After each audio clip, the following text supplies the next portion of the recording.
and welcome to MD Global Muscle Radio here at the Pump Meter Studio, joined by my co-host AJ, all the way from Norway. We're peaking so much. We got two people in the studio today. We do, yeah. What's his name? Chris. Chris Clark. Forgot Chris's name. You forgot, man. I can't believe that, Giles. This is Chris 2. Chris 2. Chris 2. He's actually a clone. Chris and Chris. So we're only show we got two producers in the studio. Two producers because we're... I can't think of anything. Soon we're gonna be on Fox News and CNN with bodybuilding. Okay. Is that part of the plan? Or? Oh, big me talking to slapping Don Lemon around. You don't know who Don Lemon I is? haven't a clue who you're talking about. Episode 19. Brought to you by High-Tech Pharmaceuticals. High-Tech Pharmaceuticals, without which this show would, it wouldn't be, we wouldn't be here. Last 2 weeks, we don't go into details. Well, you were a little bit off. Yes, I was. But now you're on. Oh yeah, I'm back on it now. Yeah, I apologise because somebody said in one of the because we did the preview for the Spain show. And somebody said on the YouTube comment, Giles seems a bit angry and a bit, and I think I was. Well, I was a bit distracted, but I'm fine now and feeling good. Only problem, I forgot my glasses at your house, so now I'm borrowing in Chris. Is that your model shades? You've forgotten it. Yes, I got girl shades on today, a little bit small, but it is what it is. Yes, I think they're lovely. They suit you. Before we go into that, let's go to that show. What show was just going on? Pittsburgh. Should we go to the... the Big Man show, the Spain show. We go Big Man first show. And it wasn't Alicante, it was Benidorm. It's not this one yet, no. So Big Man show. Yep, so I'm just drinking my green tea here. So we had a big show last weekend in Spain. Shit, that's hot. Chris, you're scolding my mouth, thank you very much. Is that sabotage? No. So we had a show in Spain called the Big Man Show. Yeah, Big Man show, and it was won by a... Big Josh Lenartowicz. Yes. Who got some help from who? Patrick Tour. We're a guy. Just quick before we get to Patrick Tour. Tell us about he got some hate for his insulin talk. Yeah. Tell us about that. Yes, this was. Sorry, I got to stop touching the mic. Okay, stop touching it. Yes. Yes. We because we make the small clips for this show on YouTube, and the title was "Insulin Doesn't Build Muscle," which obviously got a bit of a backlash because Patrick messaged me and he said, Giles, he says, no, look, he said, that's not what I said. And of course, a lot of people will just read the title. They won't even watch the short clip, let alone watch the long episode. So of course, he got a lot of shit for it. So it had to be changed to exogenous insulin does not. It was something. Yeah. It wasn't representative of what he was talking about, because obviously insulin is the most powerful hormone in the body, and of course it does build tissue and stuff, but not in the way that Patrick was. So of course it triggered a lot of people, and he got a lot of. Yeah. So like Liverpool, Liverpool Football Club, when they come in at the end and lose, missing the wide open goals. It's football. That's what happened with, not in that way, but Neil Hill ran in at the last moment and helped Josh secure the victory in Australia, didn't he? Neil Hill. I mean Patrick Tour. Yes, Patrick Tour did. Yes, it was on the Wednesday because also Sylvia, Patrick's wife, Sylvia Sissy Scaglione. She won. She got a pro card in the women's physique. So, yeah. I mean, did you see amazing condition. Did you see the condition? Fantastic. Much better than some of the, Yeah, I think she'll do really well as a pro, actually. I think she's got the right look. Josh, now helped by Patrick Tour. Yeah, sorry, this was... Sorry, You're struggling with that KFC chicken, aren't you? AJ, this is why I asked for the green tea to white... Because obviously, in between filming, we go to a place called the Lean Kitchen, which, being diabetic, and I like eating clean, that's how I stay lean and sexy all year round. I was a bit... What's he laughing at? Get out. Please, out. Sorry, dissing me. The way he said it, and he said it so naturally. I was yes, but he was laughing. Come on now, bro. Sorry, I've lost my train of thought. Hey. You're sexy, you're talking about. Yes, okay. Giles is sexy. No, right, okay. Giles, I don't want you to tell the story because people don't think you're a pussy boy. If you tell this story, people are going to think you're a pussy boy. Josh, back to Josh. Patrick's story. Okay. Yes, and on the Wednesday, Patrick went there. Was basically he saw Josh over there in Spain, in Benidorm, and and they got talking. I think he had a look at him, and because he wasn't obviously there without his coach. I'm not sure whether Josh even had a coach for that show. So anyway, and then Patrick had a look at him, went back to his room, and he was kind of pacing up and down, and he said to Sylvia, Sylvia, I feel like I want to. And she says, look, you know what you need to do. Go and speak to him and offer some help because you're going to be pacing up and down all night in the room. If you don't help him. Yeah, so that's exactly what happened. So, so in that 4 days, he pulled off, at the end of the day, Josh brought the look that we need. Because at the end of the day, at the Arnold Classic in Ohio, he was big and kind of 10, 15 pounds too heavy, missed his peak, overcarbed, trying to come in too full and everything. And then he kind of crashed down for the Arnold Australia. Slightly better condition, but the a little bit flat. So it wasn't kind of the best look for him. And I think if he hadn't have won the Spain show, it would have been a very disappointing year. Second place again, sadly. Oh, Akim. He was better though, wasn't he? What do you think? It's bad for him, for his mental state. Second. Yeah, but what do you think? I mean, I don't think he's going to do another show. He wasn't. Josh was beat him fair and square. Akim, well-deserved second, but is he qualified on points I was now? just thinking that, yeah. He has to be. Yeah. It's a lot of second. Brazil, here. Well, I know Luke Sandow has got 18 points. And I think, because to be honest, I've not kept up fully with the way that they changed the point system, because I think there's too many shows now, and I think they're trying to keep the numbers of athletes down to the absolute best of the best. So if you're not winning a pro show or you're not winning enough points, you're not really going to make an impact at Olympia. Amazing in third. Wasn't Eddie Bracamonte? Was he fourth? James Hollinshead was third. Of course. James Hollinshead in third. I know. What were you? Yes, fantastic. James Hollinshead, British pro, only turned pro at the end of 2017 at the UKBFF British Finals. Took his pro card, and then he did Tampa last year. Didn't get anywhere. I think it was like 12th or something. He did very well at the EVL Prague Pro, where he took 6th place. I have had no problem if he would have beat Akim. Yeah, you said that. I think wasteful looking. Based on what? Based on what? Just a cleaner and fresher physique at that. It wouldn't be a problem if he won. I think purely on the back shots. Not won, but beat Akim. I think purely on the back shots. And more details. Waist was like really nice. Can I be honest though? Yeah. I won't speak. I won't speak for you, but 2 weeks out, I think we were all a little worried about where has James gone, because he was seeing all the progress pictures. He was looking big, hard, and I think he was just kind of really sucking it down to get that last bit of condition, and he was like disappearing. But he managed to. It was just depleting down, and obviously he carved up and dried out beautifully. For me, he had a really clean lines, clean physique, very symmetrical. I want you to debate his coach or have him on, Phil DeWiss, because he's really rising right now. Yeah, you're more clued up on Phil DeWiss than I am. Phil is a really cool guy. I would love to have him on and you talk some debate with him, because obviously he knows what he's doing. Is he? It's a subject I want to come to later about some coaches. I have a problem. That's why we'll talk to him about it. Yeah, is he one of those proponents that he's outspoken? Is he one of the guys that pumps these guys on heavy doses? No. Oh, he's not. Okay, fair enough. Well, then fair enough. I stand corrected. But James, to be such a big man in the off. Well, he's in condition all year round though. But he's like 260. Amazing for James. Last year he was. I wouldn't say he was. He wasn't as well known, to say the least, last year.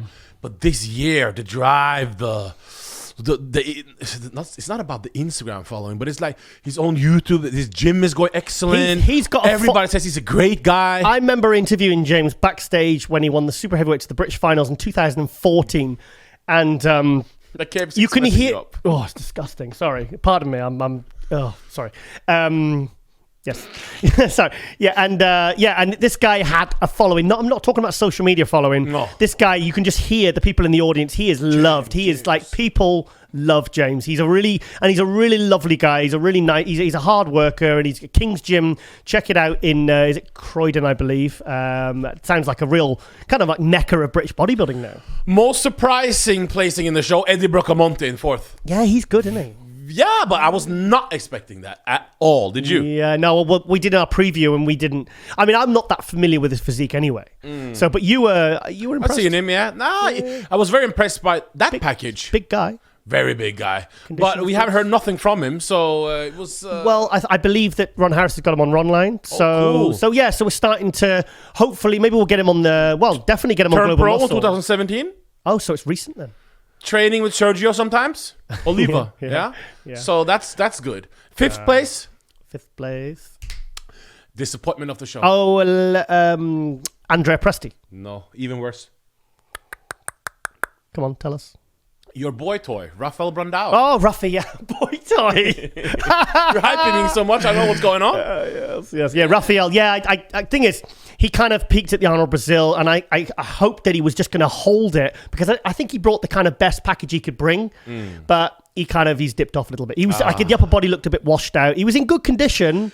You told me on the Musk Development Forest 2 years ago. Yeah. 2 years ago. It's one thing Giles is talking about on the forums. It's either bikini girls are too skinny, or that Rafa Brandao needs to calm it down with the shows. Yeah, those are the patterns. And he's doing too many shows, isn't he, again? Well, he's only done 3. That's not a huge amount. And he's 25. I mean, come on, that's not... But I think if they'd have done 4, 5, 6 shows, then... I mean, obviously, even now, by that big man show, he was already starting to... Fade out. He was looking... Well, he's just going to be tired. I mean, what's he going to be prepping from January? And 5th is a horrible placing for him. Yeah... It's not good. It's not, because he's supposed to be the new star, isn't he? I think I'd rather focus on how he looked at the Arnold Classic Ohio and the Arnold Brazil, where he took second place.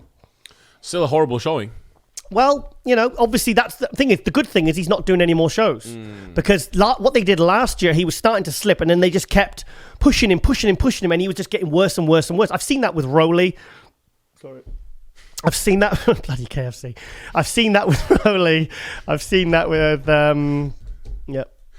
In 6th place, I'm very disappointed. Andrea Presti, yeah. I thought he's going to place higher. Yeah. Well, it's he's showing improvements, and he's lacking some thickness. Yeah, but he's 31. He's got time. Needs to gain a couple of pounds, get thicker. Yeah.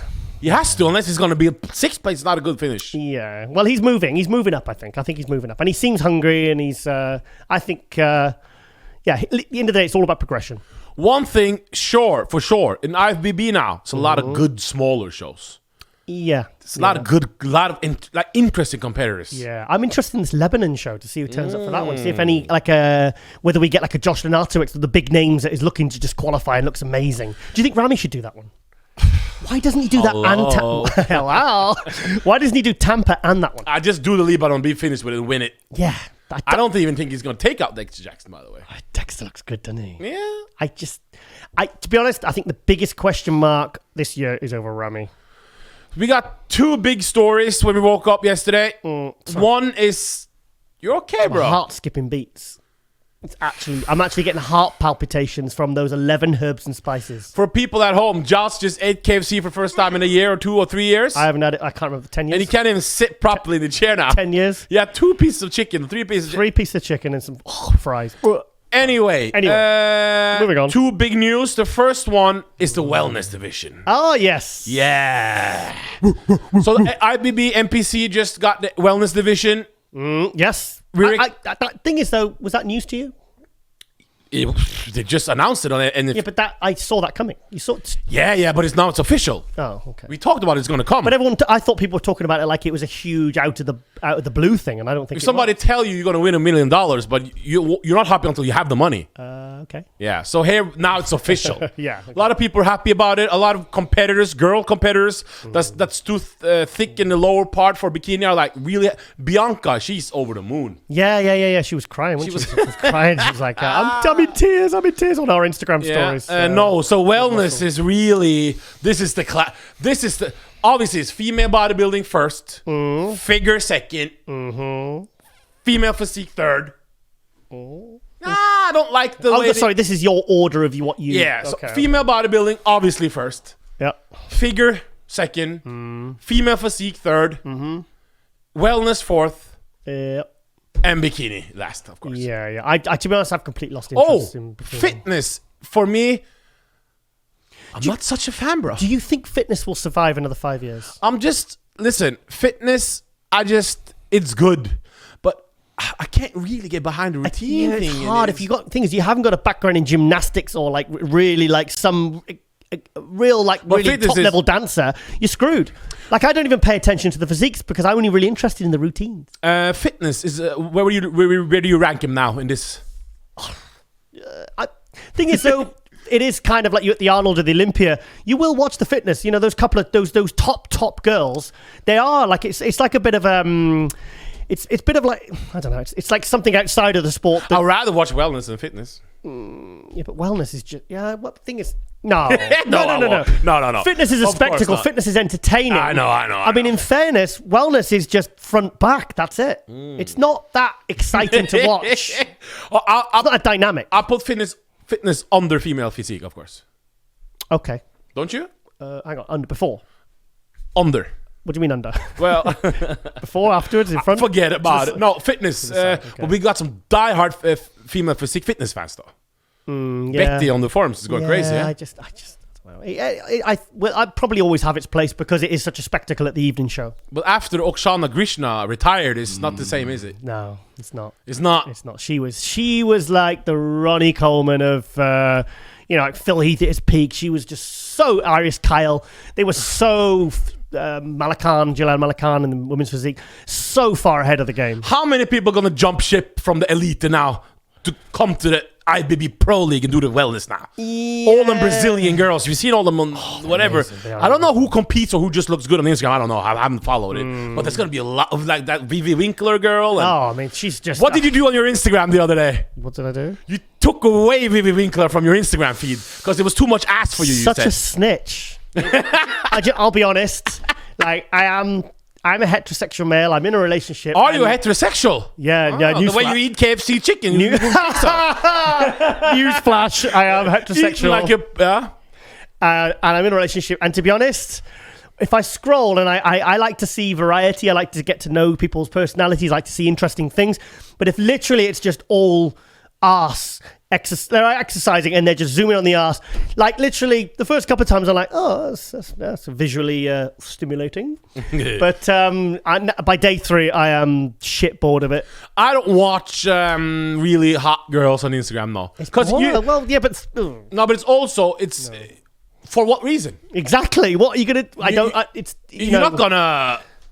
May as well click on to watch hot girls and do what? I'm trying to think of a porn website, but I wouldn't know. So just you may as well just look at that. Honestly, it's more honest. But for them, that's how you get popular. You know that girl who trains with what's her name again?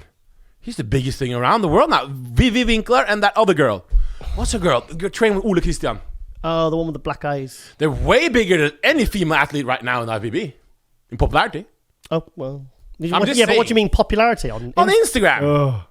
And they're getting paid now to sell ass. I don't care about Instagram. Me either. So I honestly look at the way Facebook is taking a dive now. I know Chris is going to hate that, but Facebook is taking a dive. It's like and I think I can see the same happening. People becoming wise, disillusioned with the bot. Like, do you know one thing I've noticed? The more followers somebody has, the more dull the content. Which instantly... Who's got a boring Instagram account, by the way? Any of them. All of them with over 1 million followers. Because it's all bollocks. It is bollocks. Yeah, Come on. It's like, you just think... Okay, you've got 2 million followers. I mean, I knew there was a... Oh, God, I won't say her name. I don't even know her name. That's how... And this girl's got 1.3 million followers. She's done one local show. And if she went to a show, no one would have a clue she is. And you see the amount of likes and you think, oh, come on, you're not even crafty about it. It's so obvious you bought them. Now, I love Instagram again. You know why? Why? Because I live in a country where nobody likes to talk about bodybuilding. Yeah, I can see that. And now I'm the official voice of bodybuilding in Norway. Peaking like a mother. So on the rise, bro. And so everybody contact me in Norway talk about bodybuilding. Yeah. I love it. It's good, isn't it? Because I love it. Yeah. Because I'm not used to it. You see bodybuilders every day in England, don't you? Mm-hmm. You've been around for 88 years talking to everybody. 88? No, it's not 86. 86 yeah. Years. So for me, we don't have a lot of bodybuilding talk in Norway. Yeah. It's usually talking about skiing or soccer or salmon fishing. How expensive TGI Fridays is. Just trolling. So when people talk bodybuilding, I get excited. Yeah. No. Get excited, yeah. Before we go to that epic news story, we're going to show you guys. Who do we got on today? Bob Chick.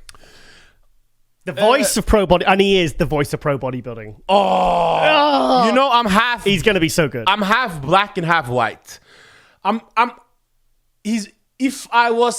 would really like him to be my white dad, because he's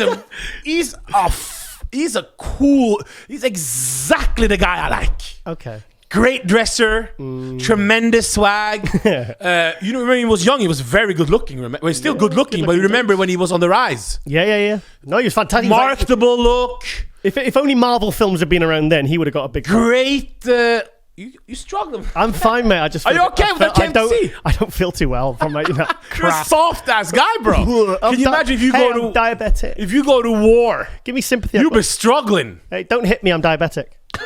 No, Bob Ciccarello, and he's the he makes the Olympia better. B-Dog. Bob Ciccarello. Chickman. We're gonna ask him a lot of interesting questions. Oof, we are. This won't be just we love you, even though we do. yeah, but it will be. We do love him. Yeah. It will be. We'll ask about bikini. Why are they so skinny? Yeah. Ask him about the Roden fiasco. Well, Roden event. I think Bob had something to do with my partner Rosie getting Rookie of the Year at the Olympia 3 years ago. I think I thanked him once and he wouldn't. He kind of just like winked like that and he wouldn't admit it. And then we had one of the freakiest mass monsters of all time with a small waist, I might add. Mm-hmm. Who is it? DJ Dennis the Menace. Dennis James. Dennis the Menace. Yeah. How many times did you sit at home? Well, when you were a lot younger, it was 2001 or whatever it was. That's almost and pretty just young. read through flex with Dennis. You know when those gimp shots with him in a singlet? Gimp shots. Gym shots. Oh, these are gimp shots. Sorry. Oh. Well, I thought you said gimp shots. No. Oh, no. Okay, I was about to say. And just sitting in your bed watching Dennis James, like, yeah, he's awesome. Man, I gotta eat more. Do you remember I want to become bigger? Do you remember I become a freak? Do you remember when he was in Thailand and I remember he used to go out into the car park and he used to do those shots and you think with the blue do-rag on. Yeah, and he just think the thing is if those pictures were out today, fanny pack. If those pictures were out today, you'd just think, oh, he's photoshopped them. He was human Photoshop. Legend. Yeah. Amazing. Outspoken also. Yeah, but he's very smart guy, very intelligent, very. I mean, he was. I used to, because obviously I've covered the Olympias and the Arnolds, and long after he finished competing, I'd see him backstage with Flex magazine doing the coverage and the interviews. He's good. He's very good at the press conference with Bob Chick as well. He really kind of he's a bit cheeky, and very good. We love bodybuilding and bodybuilding history with all our hearts, big time. So for us, when we have this show, it's not only about ratings. It's about trying to spread the word and trying to change the narrative of what's going on. Yeah. So that's why we're really happy to have Margie. Yes. Marvelous. Oh, I see what you're getting at now. Yeah. On. Yes. Margie, marvelous. Absolute class act. Wonderful lady. I'm glad you alerted me to her because... You've been interacting back Female and forth. bodybuilding, guys. She's a class act. She won 2015, 2016 Rising Phoenix show. 14 or 15 or 15, 16? 15, 16. Right, okay, yeah. So she won it. That's basically the Olympia. That's Olympia, yeah. And she got second to Alina Popa last year. Last year, yeah. Some people have her winning. Some people don't. We haven't reviewed enough to give an opinion on it. Have you? Yeah, correct. Yeah. Correct. But the only thing I can say, I heard a lot about Alina Popa, around Instagram and people talking. I heard so much about Margie. But when I saw the pictures, that's a shame. Yeah, but is it because Alina Popa was when the Olympia had the Miss Olympia bodybuilding? Maybe she had more publicity because of that. And then obviously they took it away. Because Margie really came along when, just as she turned pro in 2013, just as they were taking the bodybuilding away. So... And it's so good now. You've got like Jake Wood and the other couple that run the Wings of Strength, and they kind of rejuvenated it. But the thing is, it is in a better place now because they've got good prize money now. They've got really good prize money. Please watch this interview with her.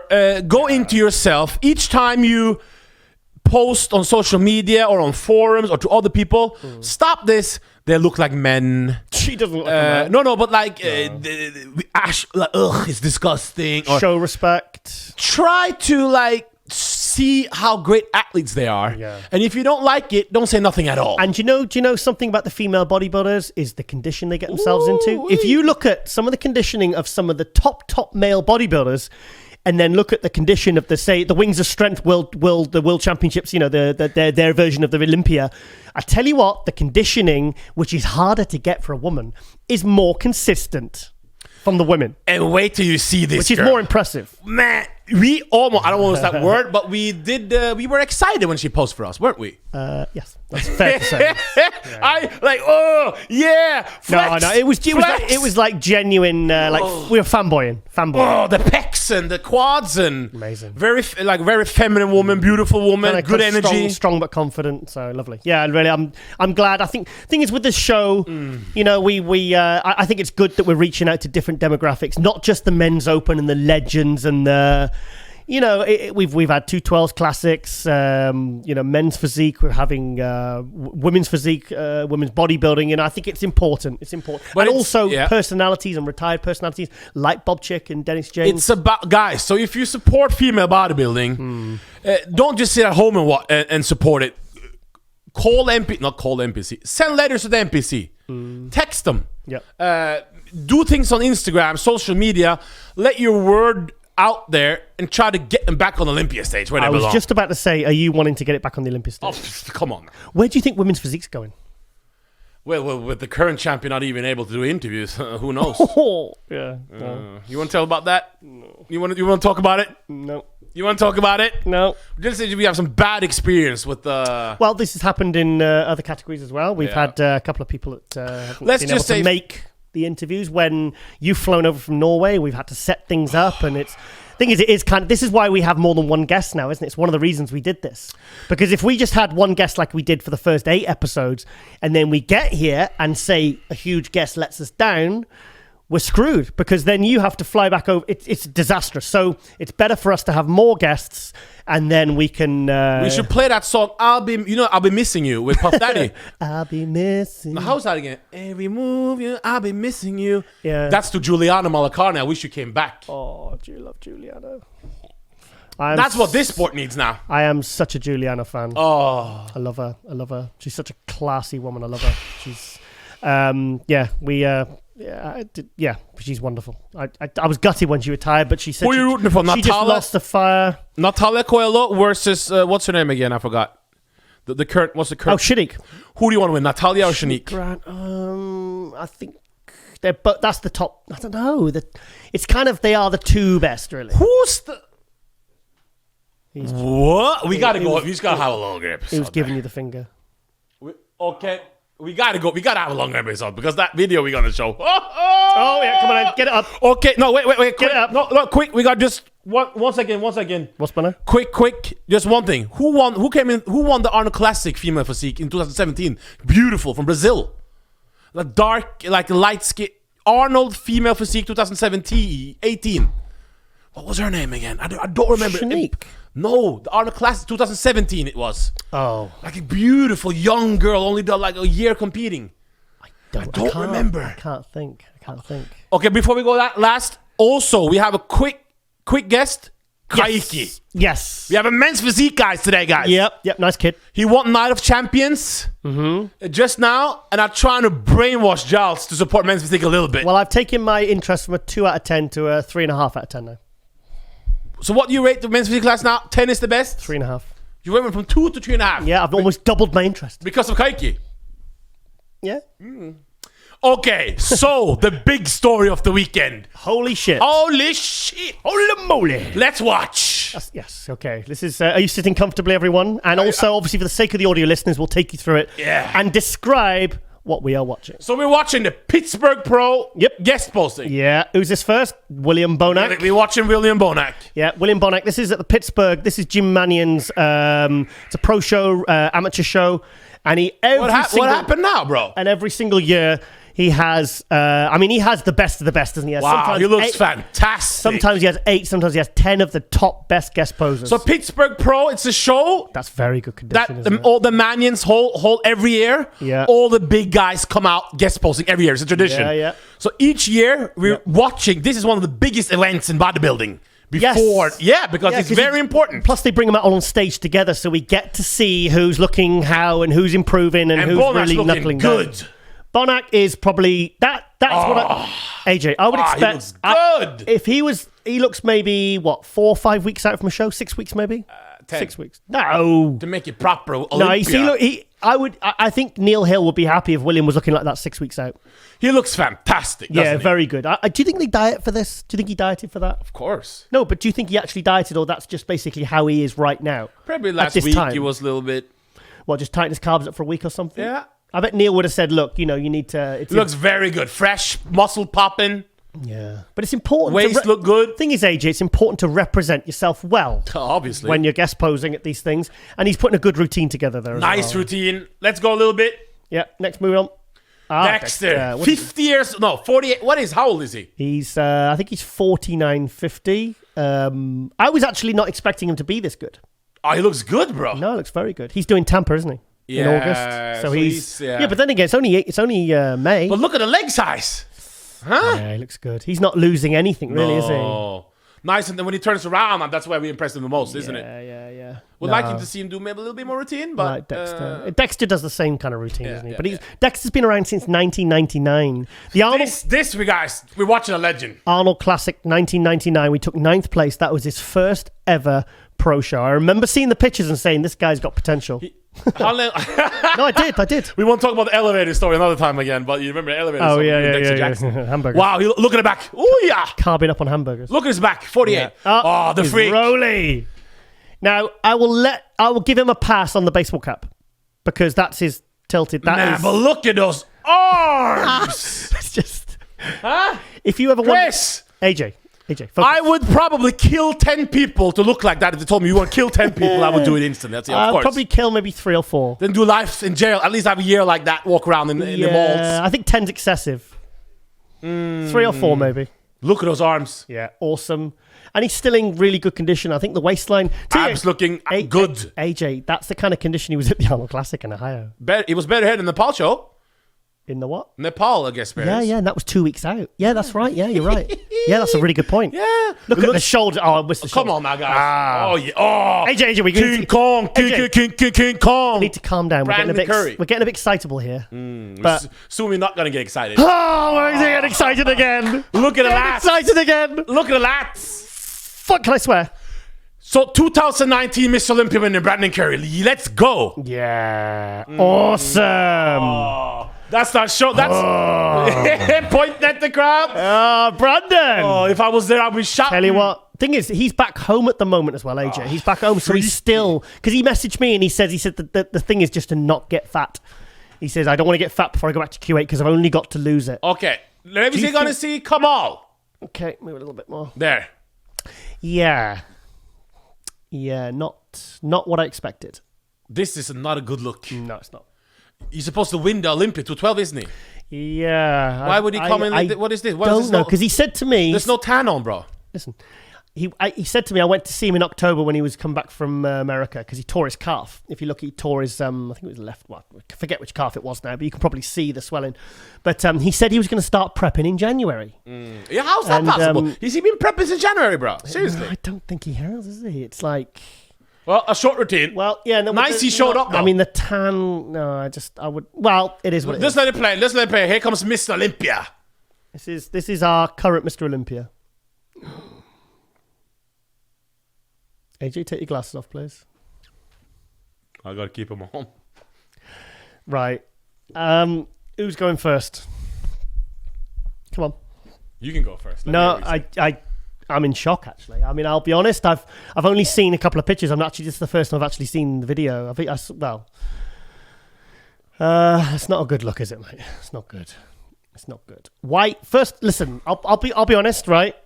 I have no issue with him looking like this at this time of the year, but do not guest pose. Do not get on stage. If you're Mr. Olympia, how does that help the Mr. Olympia brand? How does that help him as an athlete?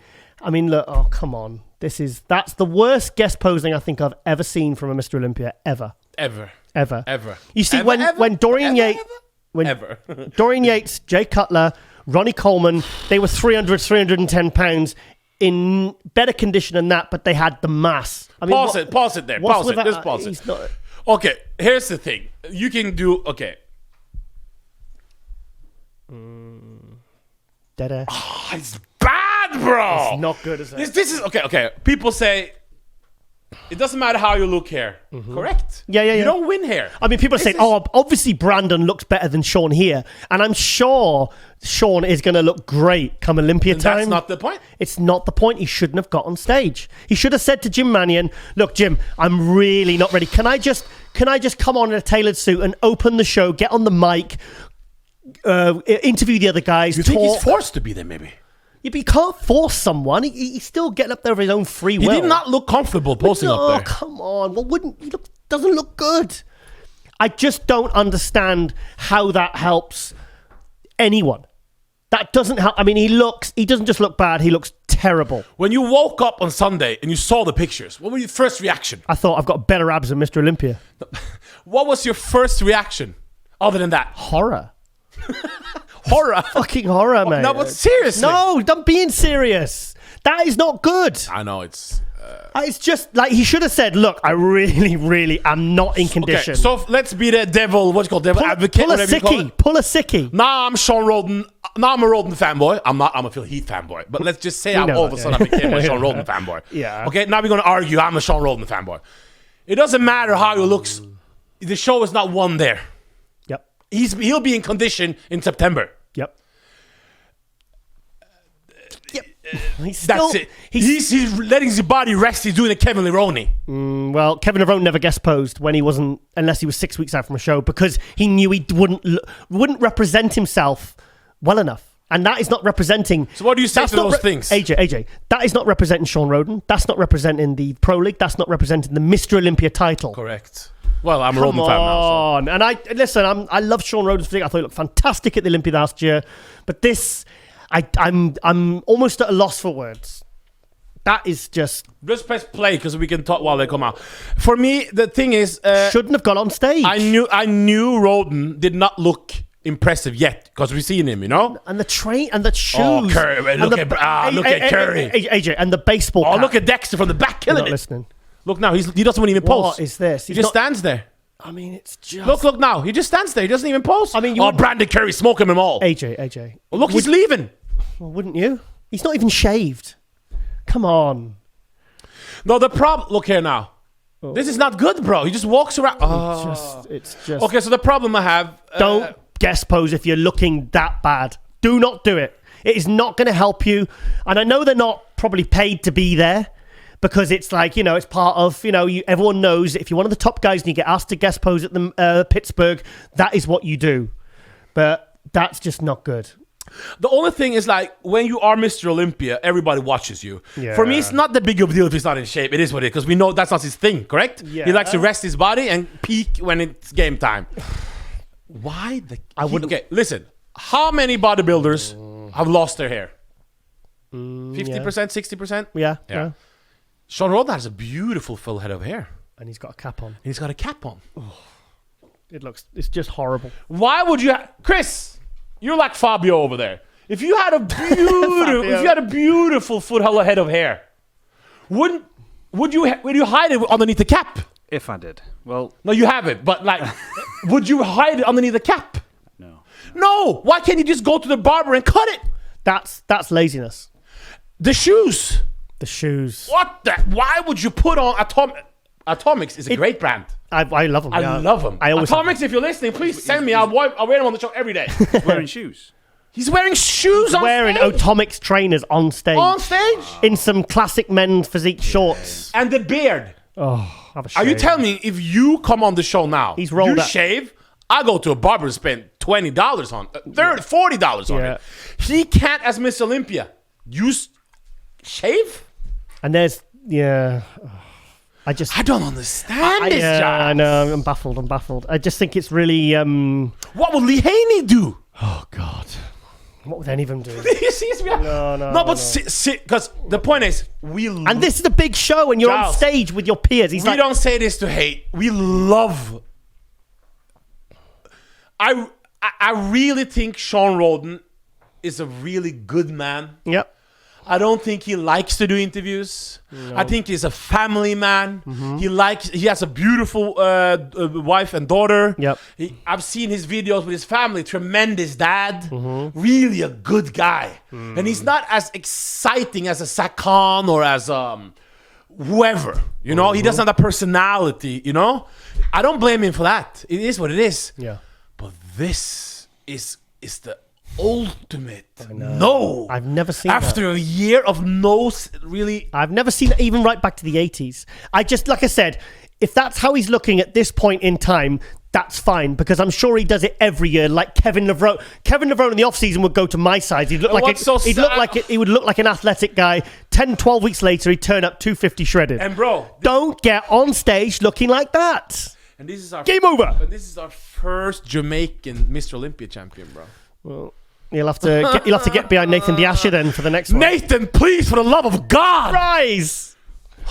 Rise. No, Giles. Yeah. Okay, well, I think we've discussed that, and I think. What do you think Bob Chick will say about this later? Well, we'll see. We'll see.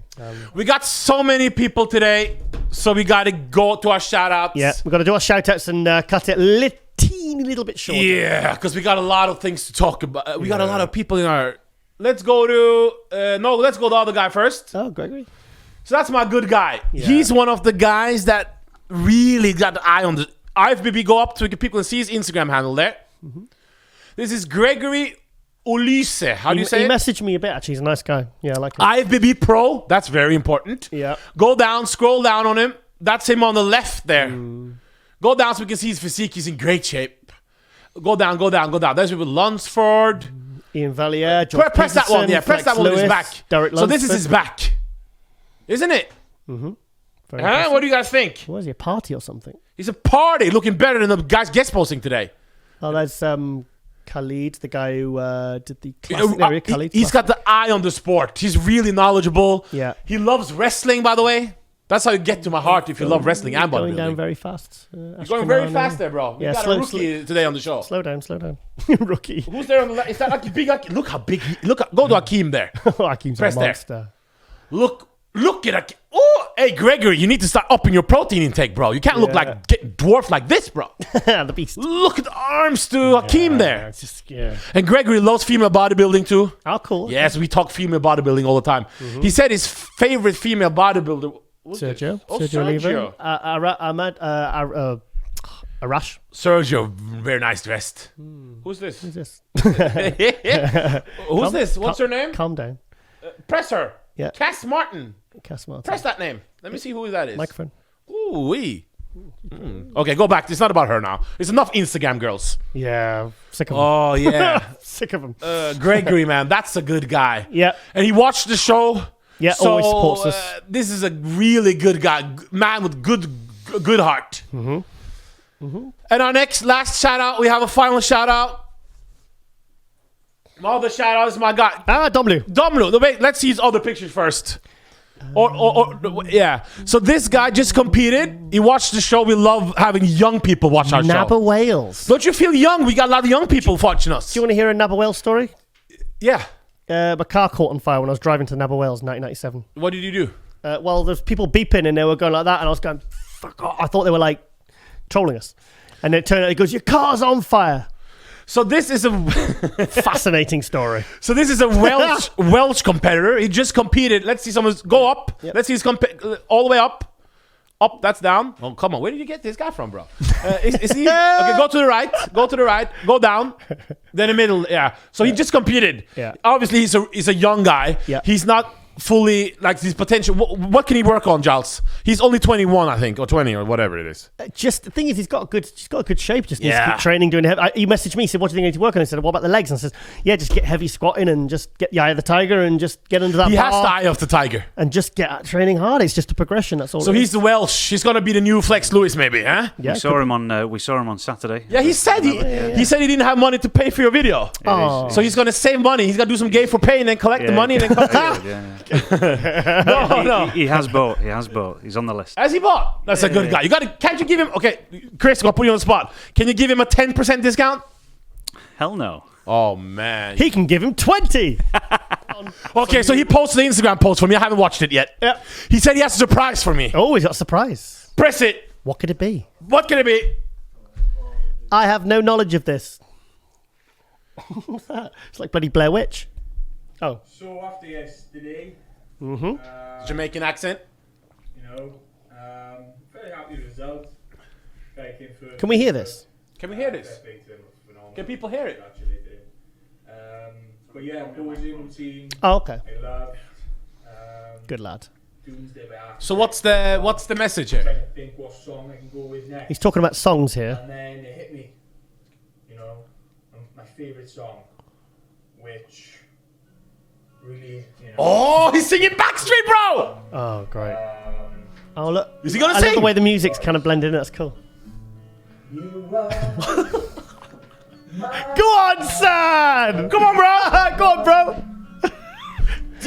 Desire. I don't know the words. Come on, guys. When I say I want it that way, and we. Oh. Wow. Come on! That was good. That's some good shit, bro. That's some good shit. Dom Lev, thank you. Dom Lev. What's his proper name? You know he can't hear you. Oh, he can't hear me. You're talking to him. Hey, thanks, bro. Thanks. Give me a fist bump. I'm higher than Magic Mushroom you got in the house, bro. It's like KFC. What's his name before we end it? What's his real name? What? Dominic Lewis. Oh, his name is also Lewis, like Fex Lewis from Wales. He's related. 6'1", 21 years old. That family's got some genes. Booyakasha. Well, Yeah. Yep. we got a lot of guests. We got a little bit quicker intro. Be sick. Stop with the trolling now. It's the KFC. Yeah. This is not about you, my Dominic. head- my head it's hurts. the KFC he ate. Don't worry. I thought you were gonna get sick because you watched that. No, no. KFC not there. He's great, Dom Lou. I like him. Nice kid. And next episode, we're gonna talk about mental health. Yeah. Because Jamie the Giant asked, we're gonna talk about it next week. Yep. We're gonna go next week. We had a fun episode today. Yeah. But we're gonna go deep next week. Yeah, we're because gonna go mental health. Let me allude to it quickly because I put a little excerpt from episode 18. We touched on it, and I separated the video and I put it on my Instagram and also the Global Muscle Instagram, and I put it on my Facebook, and it got a very big response. The most weirdest Giles was like, so you don't smoke weed, bro, on YouTube? He was like, no, but I did Nube in 40 years. On YouTube? He's talked about we're gonna go deep next week. Leave that for next Dad, week. if you were listening, just Leave that for next week. So next week we're gonna talk about a serious topic. yeah. We'll go deep. And I hate people bashing people you look up to, You all right, mate? but You had your grape juice. try Fanta Diet Free Grape Flavor. Don't call it what I call it. Don't say what I call it. Why? Is that a bad word? No, don't. But that's epic. That's the best diet soda ever had. Fanta Free Grape Flavor. Yeah. But anyway. And he's free for sponsorship. Fanta.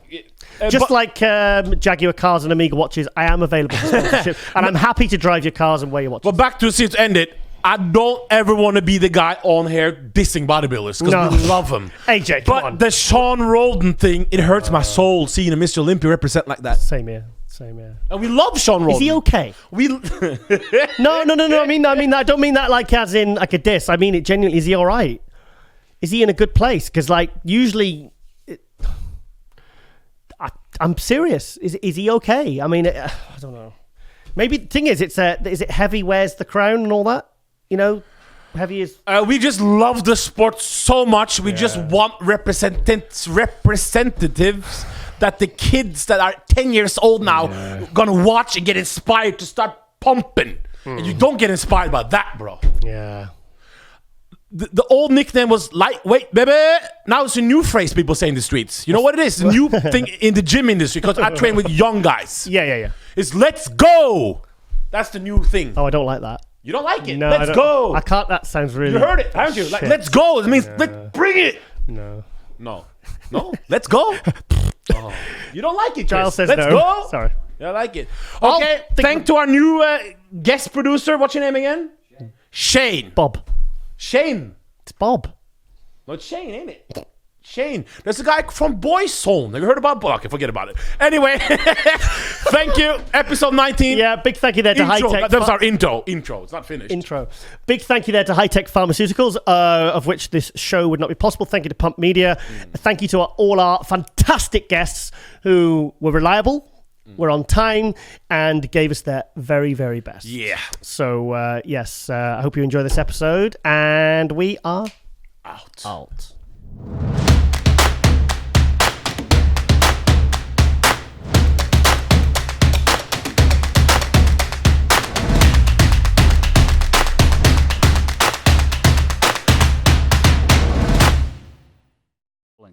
And welcome back to MD Global Muscle Radio here at the Pump Media Studios, joined by my co-host AJ, all the way from Norway, and we're joined by Margie V. Marvelous. Our first ever female open proper bodybuilder on Global Muscle. Yes, so you're our first, Margie, so thank you for joining us. Oh my God, wow. Margie, you're looking in fantastic shape at the moment. And thank you very much. Thank you. And I'm sorry for dissing you on my Instagram. And I went straight and checked your pictures out and like, oh no, we have to have her on. Yeah. So I'm very sorry. We're glad to have you on. Yes. Thank you very much.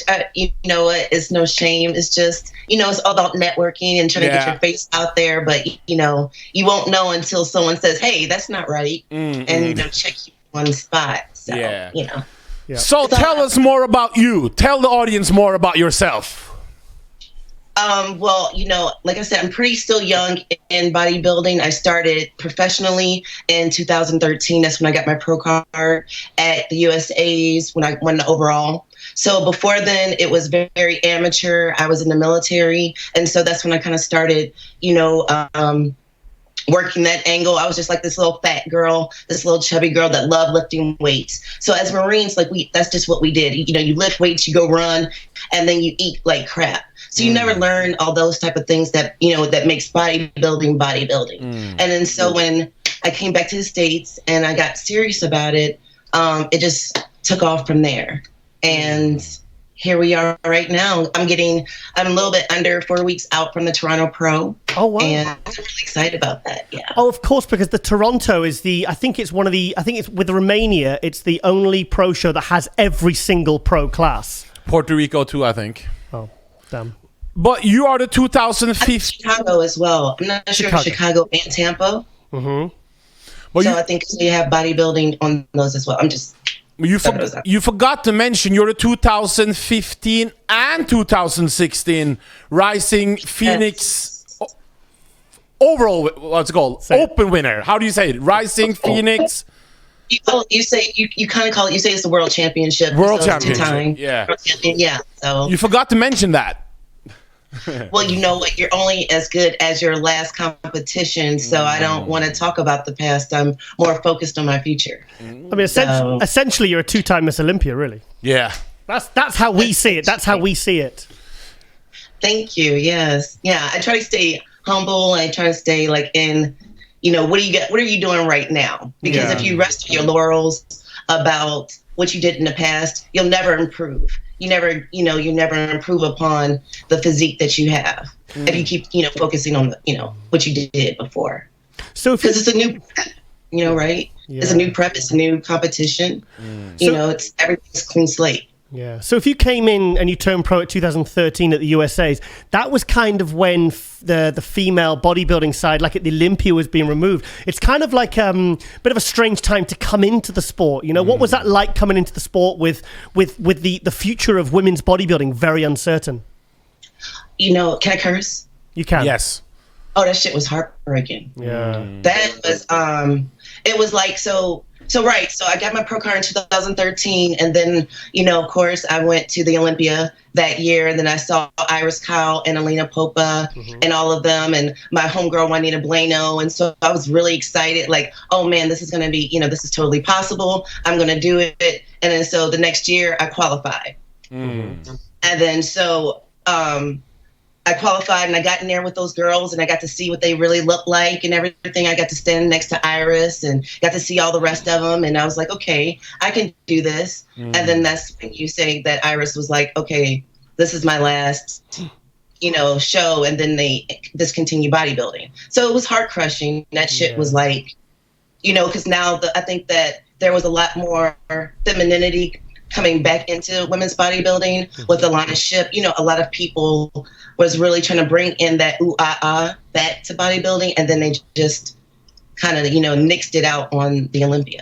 So, yeah. It's really because you had women's physique come along, and it was basically brought along to really sort of substitute, wasn't it? But a lot of the top girls, they didn't want to downsize. They didn't want to go to fit into the mold of women's physique. So there was a few years where it was very uncertain. So let's talk about Jake Wood, because for me, from my point of view, he's the one that really resurrected female bodybuilding. Let's talk about that and what he's done.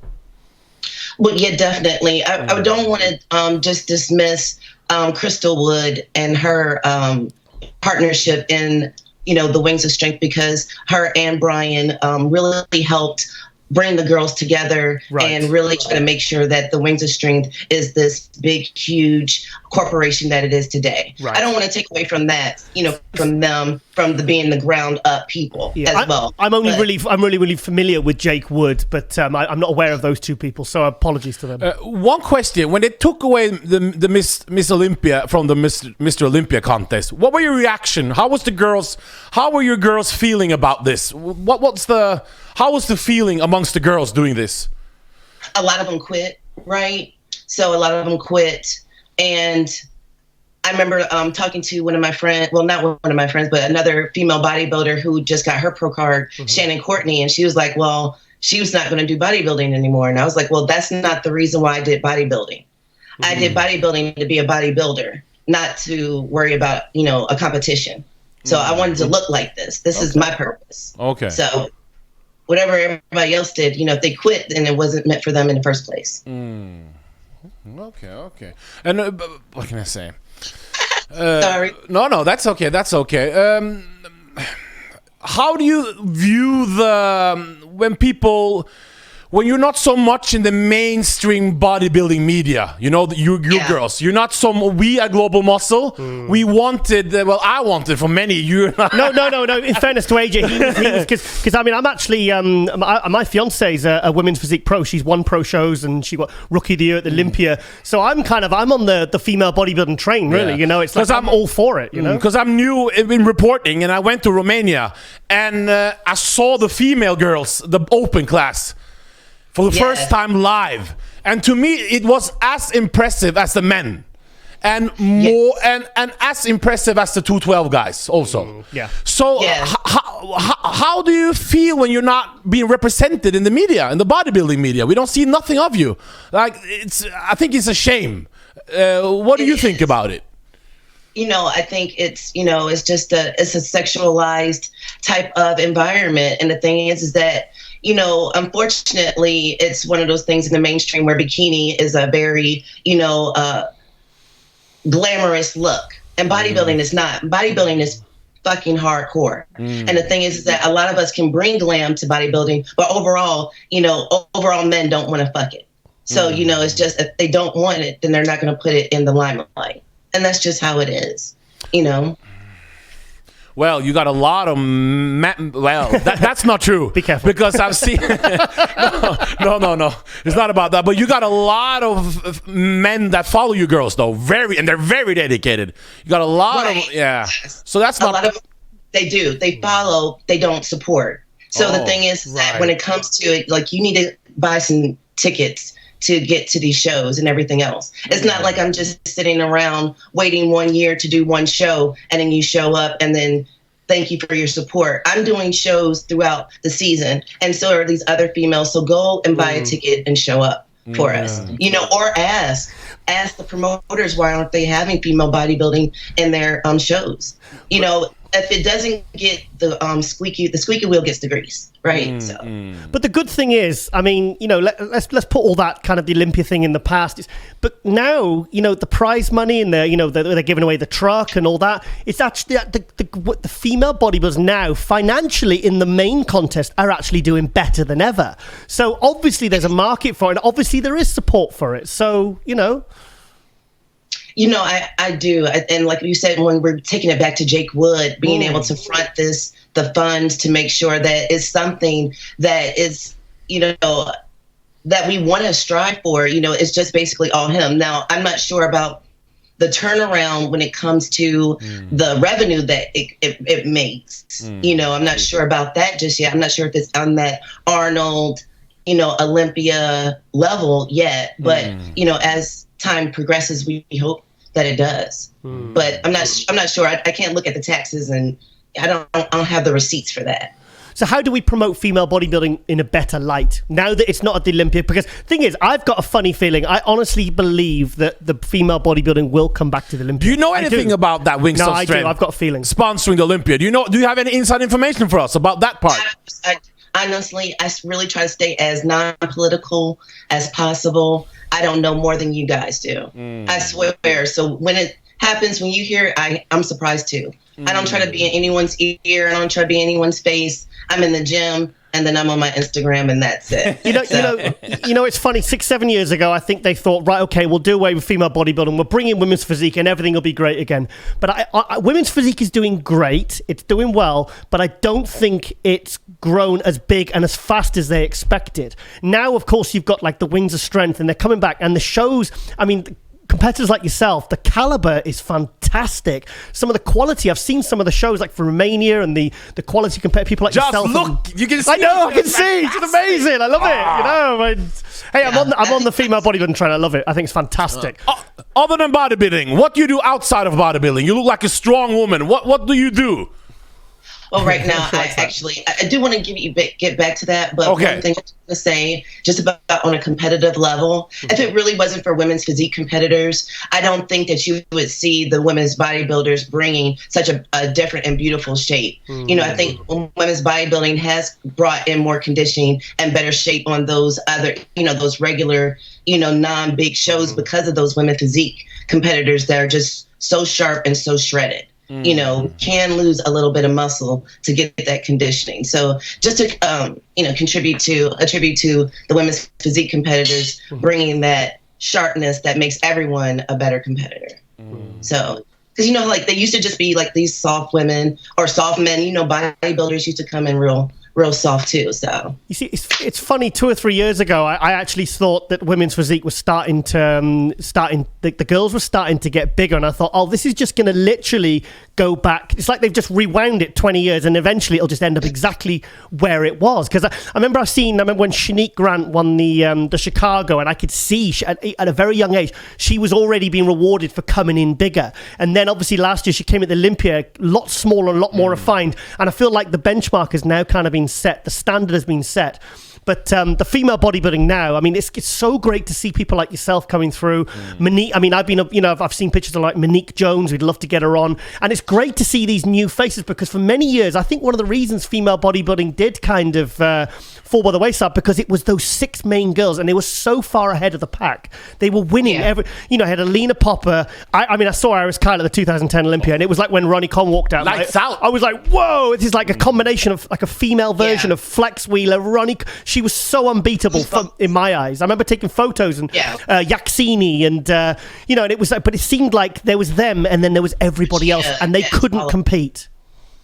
Right. And the thing is, that's the funniest thing when you see it. Is almost like being able to see code, just like when you see in the Matrix. Like you didn't know how possible your physique or how capable your physique is until you see it in person. Yes. It wasn't until I actually saw Iris Kyle's body. It wasn't until I saw Yaxini or Alina or, Debbie, any of them, until I saw them in person. I said, all of them are beatable. Every last one of them, you just have to be willing to suffer for it. And if you're not willing to suffer for it, you're not going to fucking get it. And that's the difference. It's the people who are willing to suffer and the people who aren't. And so that's just a difference between the stage of Iris Kyle and everybody else. She just knew how to do it a little bit better. So I wish that she would still compete because I like her ass on fire right now. Yes, I would love to see. I would love to see Iris go up against Monique. Margie. Will you take her out if she came back? Would you take her out? Hell yeah. Oh yeah. Yes. And why would you do that? Well, the thing is that it's not anything against Iris right now. It's that her shape is just, her body composition, her shape is just totally not what it used to be. It's totally changed. If you're talking about 1999, 2003 Iris, where she still had those big quads and that really small waist and that nice tapered large back and the glutes, but now it just ended up, her shape just ended up being a different type of warp, like look to me.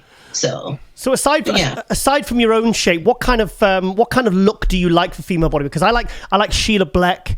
I like what's the other one called? Nicole. Nicole. But you don't like her shapes? No. I don't like her shape. It's kind of I think her shape is terrible. I think her shape it doesn't represent female bodybuilding at all. But she has great conditioning, so good for her. But is it a perfect bodybuilder? No. So when I talk about different shapes, like my favorite shapes were, of course, I love absolutely positively when Alina Popa was a 2013 Alina Popa's shape was the amazing. Brigida, like I said, Juanita, I like a little bit more fullness. So to me, it's just like those things kind of turn my eye. Small waist and wide, large quad sweep. So that's to me is like the perfect physique. I always feel bad. I always feel bad for Alina Popa because I honestly thought she was the next in line. I thought as soon as Iris Kyle, like when Jay kind of, when Ronnie started to slip, she kind of stepped up. He stepped up, I always felt like Alina Popa was the next in line. I thought as soon as Iris starts to slip, she's going to be Miss Olympia. Yeah, you can't ask another competitor all about Alina Popa, man. She tried. We're talking about female bodybuilding. We're talking about evolution. This is a discussion. Okay. Yeah, we're trying to promote female bodybuilding. She was. Like when I was there and I saw the 2013 Alina, and I thought that was when she was probably the closest that she had ever been. And then, like I said, Iris turned around and was like pointing at her glutes like it was a glute show. And Alina had her in every other shot, bam, bam, bam, bam. And they were like, okay, she does have sharper glutes. So that's why they gave it to her. But after that, I haven't seen that type of look from Alina since. So unfortunate, I don't think that's. Have you competed against her last year? Didn't you compete against her last year? I did. How did that go? I guess for me, it really didn't go as expected. I guess for her, she expected to win. Okay. I didn't expect to lose, but I was very happy with my physique. I thought it was a champion's physique. I don't see any other things from it. I wouldn't change anything about it. Okay. I still would do the same things, same shape. I didn't think I lost in my view, but okay. Which show was this? This was the Rising Phoenix 2018. Okay. And you got second. Which place did you get? I got second. She got second. Alina got first. All right. Yeah, that's why you shouldn't talk so much about Alina when... I apologize. Yeah. I apologize. That's the whole point. No. That's competition. Yeah. But when you look at things objectively and stuff like that, if you're looking at physiques towards physiques, I'm very happy with mine and what I brought. So let's talk about this prep and how you've improved your physique from last year. How are you looking and what are your goals for this year? Yeah. Well, like I started this year, I plan on bringing definitely a very more streamlined, larger, sharper look. I want to feel kind of. I'm inspired by Kai Green. Okay. And I'm inspired by those type of sharpness that very Brazilian tight saran wrap Natalie Coelho look that. Wow. Yeah. Yes. Yeah. So I really just wanted to really bring something different. I wanted to see myself, challenge myself in a new way to bring in that really, really tightness. So it's just not much bigger, just everything, just like you can see every fucking detail everywhere. You look stage ready now. I'm holding some fat in this ass. Like I'm a No. No, you. I have no comment. No, I have no comment. And Joss, look at the picture behind the. Look, Joss, let us see. Oh, Holy shit. Like, don't laugh. I'm not laughing. We're not laughing. Oh, look at the legs, Joss. Let me see. Hold on. Yeah, you need to. So, Oh yeah. is it too close? Yeah. No, come closer. AJ. Get a grip. Wow. Look at the legs. No, fantastic. I mean, we were looking at pictures last night when AJ arrived, didn't he? Because he flew in from Norway last night, and I remember I just went, "Whoa! Look at her legs! Look at her legs! They're like I can't. I'm trying to. They remind me a bit of Kai Green's actually. The layered and the thigh rod. Is that a picture of you in the back there with your legs on there? Oh yeah. Wow, it's fantastic. Yeah. Well, so which shows are you doing this year? We didn't get Toronto Pro. I'm doing Toronto. I'm doing Omaha. Oh. I'm thinking about. I just want to. I'm not sure. Honestly, my passion for bodybuilding makes me want to do all of them and everything else. But I want to see how my body reacts and everything else. So it's not like it's just one of those things about challenging myself in a different way and competing against girls that I might not be able to see in other venues. Yeah. So if you can answer, are they giving a truck away again this year? You know what? I don't know. You don't know. Last was $100,000 Corvette. So I'm assuming that if they upgraded it like that last year, then Margie, I could see you driving a Corvette. I could see you with your arm out. I could see it. Yeah, I can see that. Yeah. I think you suit a Corvette. Yeah. I don't know about that. I think I'm more of a Prius. I'm like a Chevy. No. Prius. Hey, it's very green to have a Prius. Yes, keep it safe. Keep everything, electric and everything else. Tesla might be nice. Yeah. Tesla. Oh, one of our guests on the week had a super fast Tesla, didn't he? So who? Ole. Yeah. Had a Tesla, didn't he? Yeah, that's true. Yeah. Oh. Yeah. So he was showing off about that. So where are you based then? I'm in Atlanta. Oh, Atlanta, Georgia. So at Buckhead, Atlanta, and everything else, and I love it. Sometimes. What do you do outside of bodybuilding? Right now, I'm starting my own clothing company, and I'm working on building that. Yes. What's it called? It's right now. It's just graphic. I'm just doing my graphics, just like stuff like this. Oh, nice. But I'm hoping to. It's not for fitness. Okay. It's for like women's bodybuilding clothes. Like it's for like sexy glam clothes, like things that you see me wearing, like the clothes that are in the gym and stuff like that. That's fun, but I want to do stuff that makes us look sexy and makes us want to get out the gym. So it's fashion for built girls. Yes. So let's talk about that blue dress on Instagram you were wearing the other day. Yeah, John's like that blue dress you had on. Wow, that looks amazing. That looks cool. When you got that kind of physique and that kind of dress, it just sticks in your mind. Oh, thank you. I love the dress. Yes. What's the clothing line's going to be called? What's your clothing line's going to be called, and where can we get it when it's out? It's called By Marvelous, but it's the girl collection. It's called Girl Collection. It's Goddess in Real Life. And it's just to be able to inspire all types of women to empower themselves and to feel sexy and to know that, being a girl and having girl power, it just means that you're a goddess. That's all it is. Cool. Anyone you're going to give your shout outs to? Anyone you want to thank? I just want to thank you for having me on as your first female bodybuilder. Yeah. Pleasure.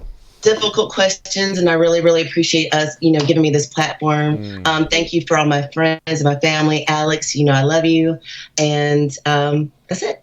Where can we reach you? Do you have Instagram, YouTube channel, things like this?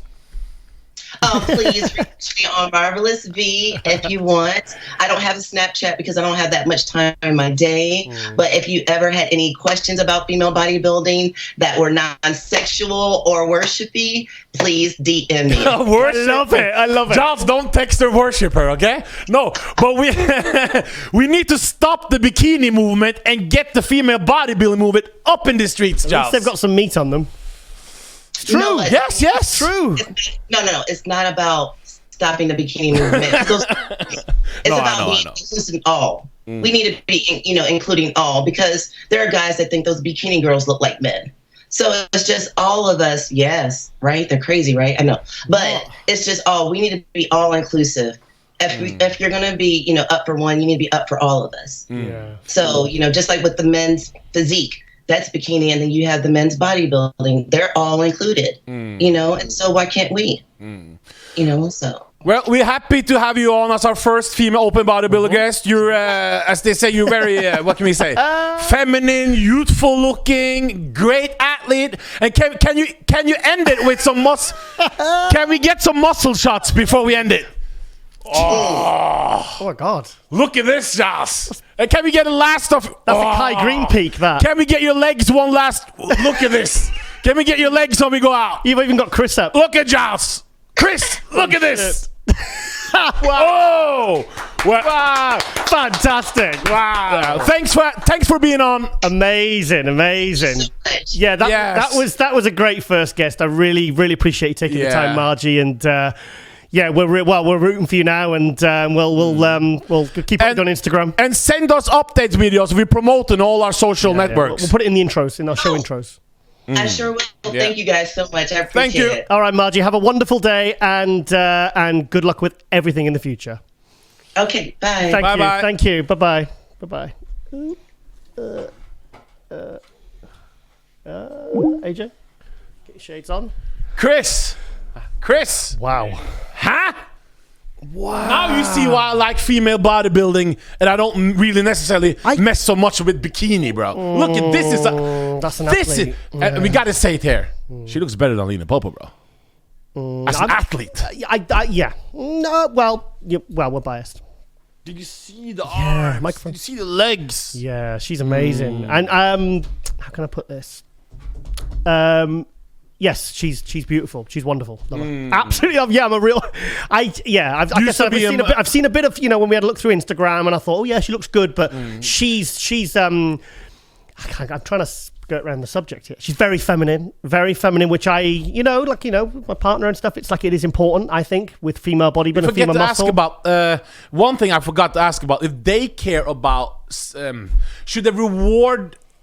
If you look more feminine, as you say, should you get rewarded for it on stage? Absolutely. Yeah. Well, we forgot to ask her about that. Yeah, listen, I see. This is what will save female bodybuilding and will resurrect female bodybuilding, because without disrespecting, the reason female bodybuilding was done away with because there was a few of those top girls that weren't really bringing that kind of package that Margie is bringing.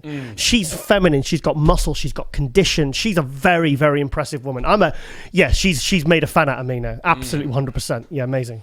We need to go study that last show when she lost to Alina and see if it was the right decision. Yeah. No, I think, to be honest, you're kind of, obviously, like I said, my partner has been women's physique and everything. It's like, even though she's retired, I kind of am generating a bit of interest now for female bodybuilding. You see it now, huh? Yeah, I was almost glad it finished years ago. No, I was. But what I'm seeing now and seeing these new girls coming up, and I like the way that people like Jake Wood, and I think, is it Crystal they mentioned the name? And this other, I'm sorry, I'm not aware of this couple. So apologies for that. But they've... she wasn't feeling Sheila Black? Yes, I like Sheila Black's physique. I like so Nicole Ball as well. Nicole Ball. That's from the 80s, isn't it? Got to stay in the presence, bro. Yeah, just lovely, classy. Yeah, like that kind of, like, sometimes when you see him up close, he can look great in photos, and then you see me like, but she's amazing. That's the perfect example of female bodybuilding, and she's the reason why it will rise again. And I hope more people follow these girls and stop this worshipping bullshit. Stop this sending sexualization. It's too much of this, because there's a lot of weird. I think you've seen. Obviously, you've not been in the industry as long as me, AJ. No. So you're not quite as aware of it. And it is something I just think, because they are real. These ladies are real athletes. She would smoke the guest postings we just saw. Oh my God! Can you imagine she come up there? She would smoke them. Not Curry though, and Curry and Bonac, but the rest. Yeah, Dexter looked good. Dex looked good. But Rolly looked good. Rolly looked good. There's anyone left there? Kamal and Roden didn't look good. No, they did not look good. No. No. But anyway, that's a whole different subject, right? Yeah. So yes, that's our first female British bodybuilder. International female bodybuilder. So yeah, so I'm just absolutely blown away. I can't think straight. Her condition. Her legs. Oh, and the arms and Wow. the shoulders and Wow. the athlete. Yeah, real Well, athlete. I hope you guys enjoyed seeing a proper female bodybuilder. Okay, we're going to go to an ad break and we'll be back with our very next guest. And we are out.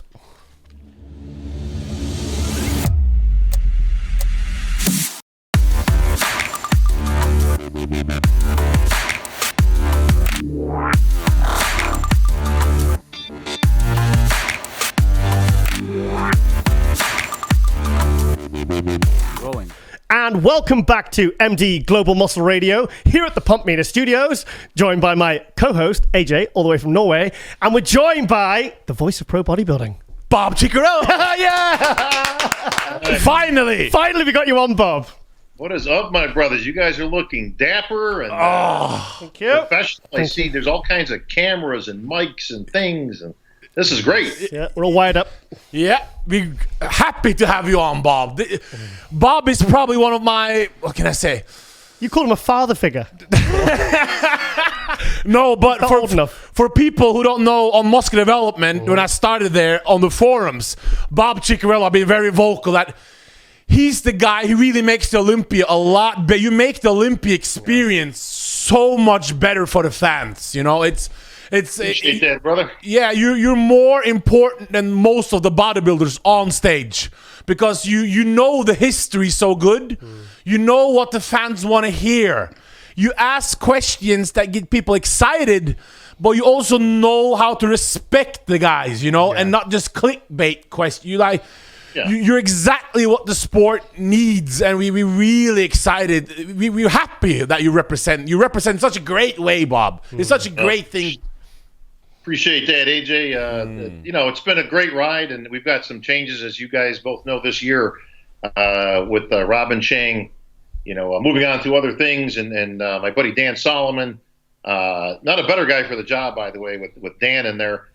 He's bringing some new ideas. We've had many discussions already about making some changes and, you know, breathing some new life into the Olympia.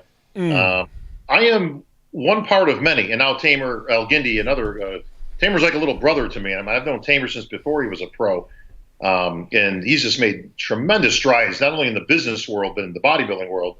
So this is a great team to have in place for the Olympia going forwards. The cool thing is I'm one of many. I mean, obviously what I do, I think it has some importance. But you can only do so much without a good team behind you. I mean, if literally the most important people at any bodybuilding show is your backstage expediter, believe it or not, and your MC. And in importance, let me tell you, the backstage expediter and the scorekeeper, trust me, are your two MIPs, most important people. Because if they're wrong, there ain't nothing I can do out there. I mean, you know, listen, you can eat a few seconds, eat a minute or so here and there, but if you got to go out there and do a 10-minute set every time something goes wrong, you're in trouble. But it's a great experience, man, to be on that stage, to be able to do what I do.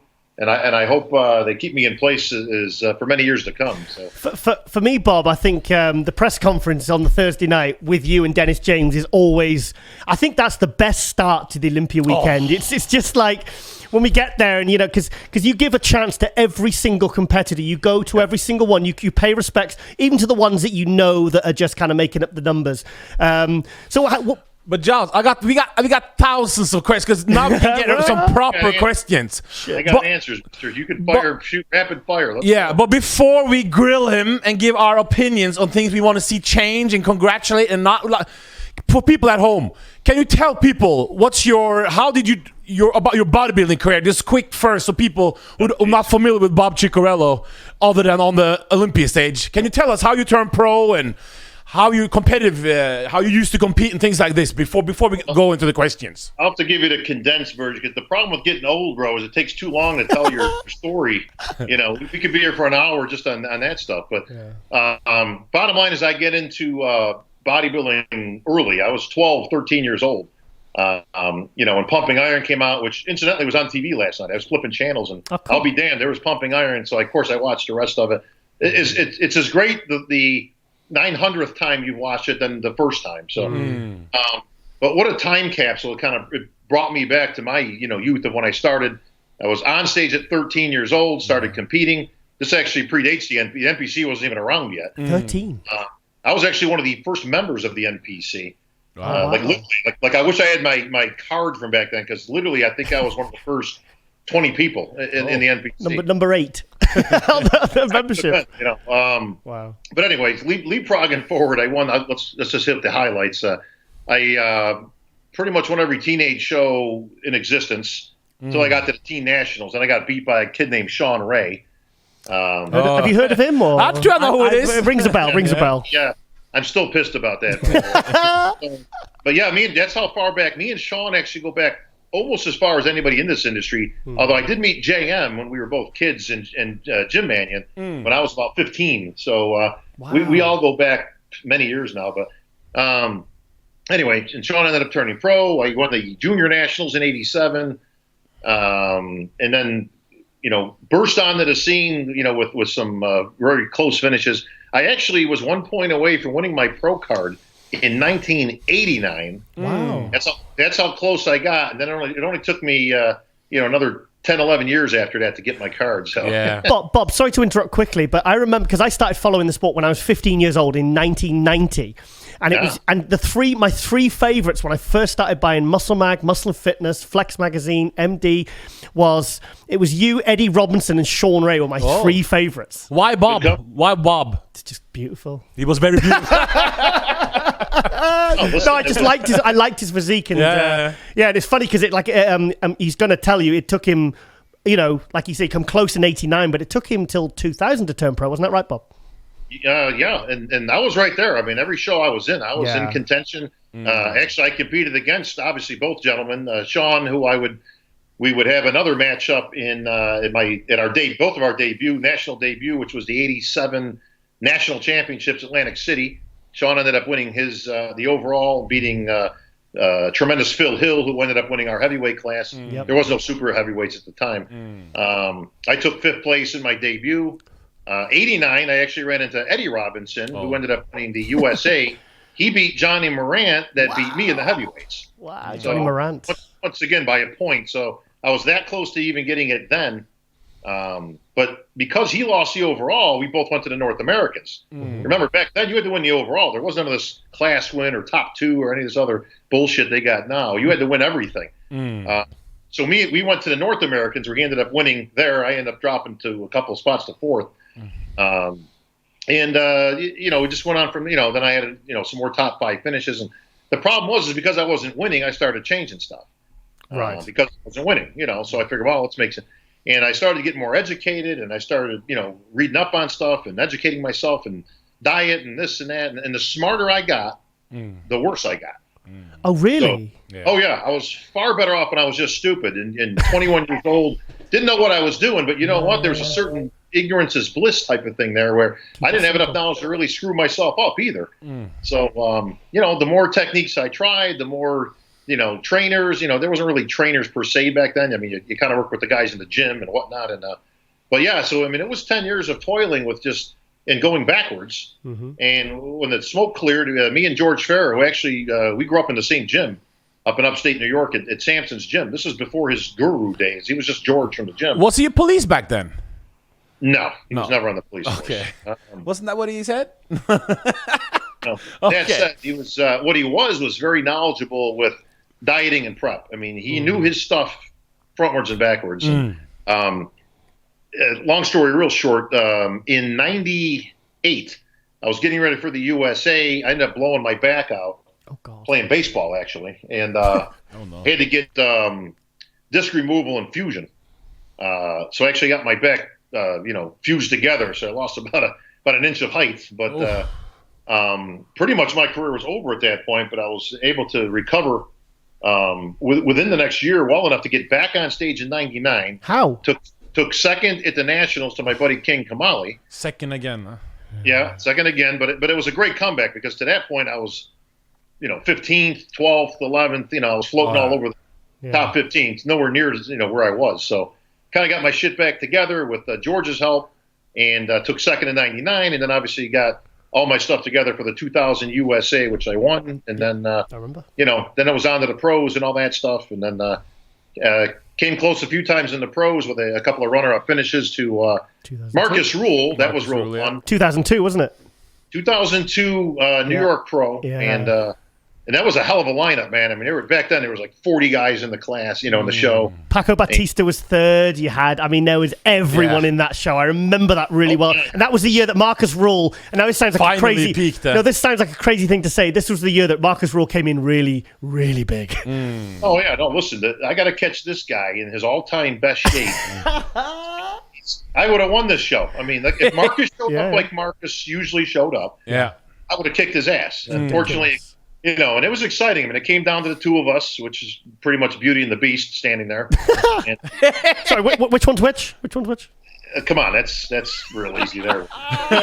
Listen, Marcus, he was an animal. I mean, nobody would have beat him that day. And anybody, but listen, the runner-up in the NOC was nothing to sneeze about. You know what I mean? Took a runner-up at the Southwest Texas to Durham Charles. So we were off and running with the pro stuff, and I never had any intention. I got to the Olympia, which was good. Didn't have a great finish, unfortunately. But hey, made it to the Olympia stage and all that. It was a dream fulfilled. I was there. And then kind of fast forward to 2006.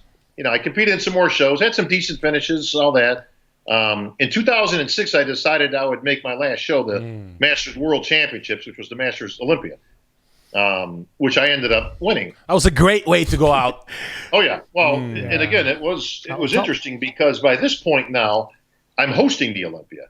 Yeah. So when did you start hosting the Olympia? You hosted the same year you retired it. Didn't the you? same year? Was it the year before? 2004 is when I got my first shot, where me and Triple H actually did the press conference. I remember with the challenge round. The challenge round. I remember. Oh yeah, there was all kinds of craziness going on, and then it was me and Sean Ray actually got to host the Olympia. Sorry, Bob. How did you get that gig? How did it come around? I begged Robin Chang to put me in. Please. I mean, it was literally the put me in coach. Because, I mean, for any of us that go back that far, the Olympia at that point was a joke. Oh. And what I mean by that was not in the sense that, it's still the Olympia. The production itself was a farce. I mean, they had different people on the microphone. They were all out the industry. Mike Adamley, who was a very good friend of mine, who actually used to host the American Gladiators back in the day. And there was Sinbad. There was Dana. I remember, Sinbad. Bro, there was all kinds of people up there. Triple H. But the problem is they're not in the industry and they don't know bodybuilding. So when things would go wrong, they were like a deer in the headlights. But I mean, it got embarrassing to the point where, and I'm begging Robin to put, by this point, I mean, I had been doing other shows and stuff for some years at that point, and I just wanted my chance, man. So I begged him to put me in. Finally, he gave me a shot with the press conference.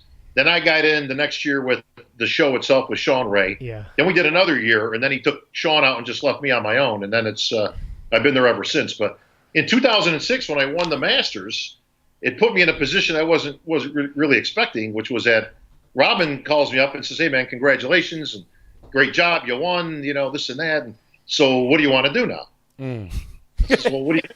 And he says, "Well, that qualified you for the Olympia." Oh wow, of course, yeah. Like, I didn't really think of that, but so I had to make a choice to compete in the Olympia again or to continue to host the Olympia. So was that a hard decision? Was that a hard decision?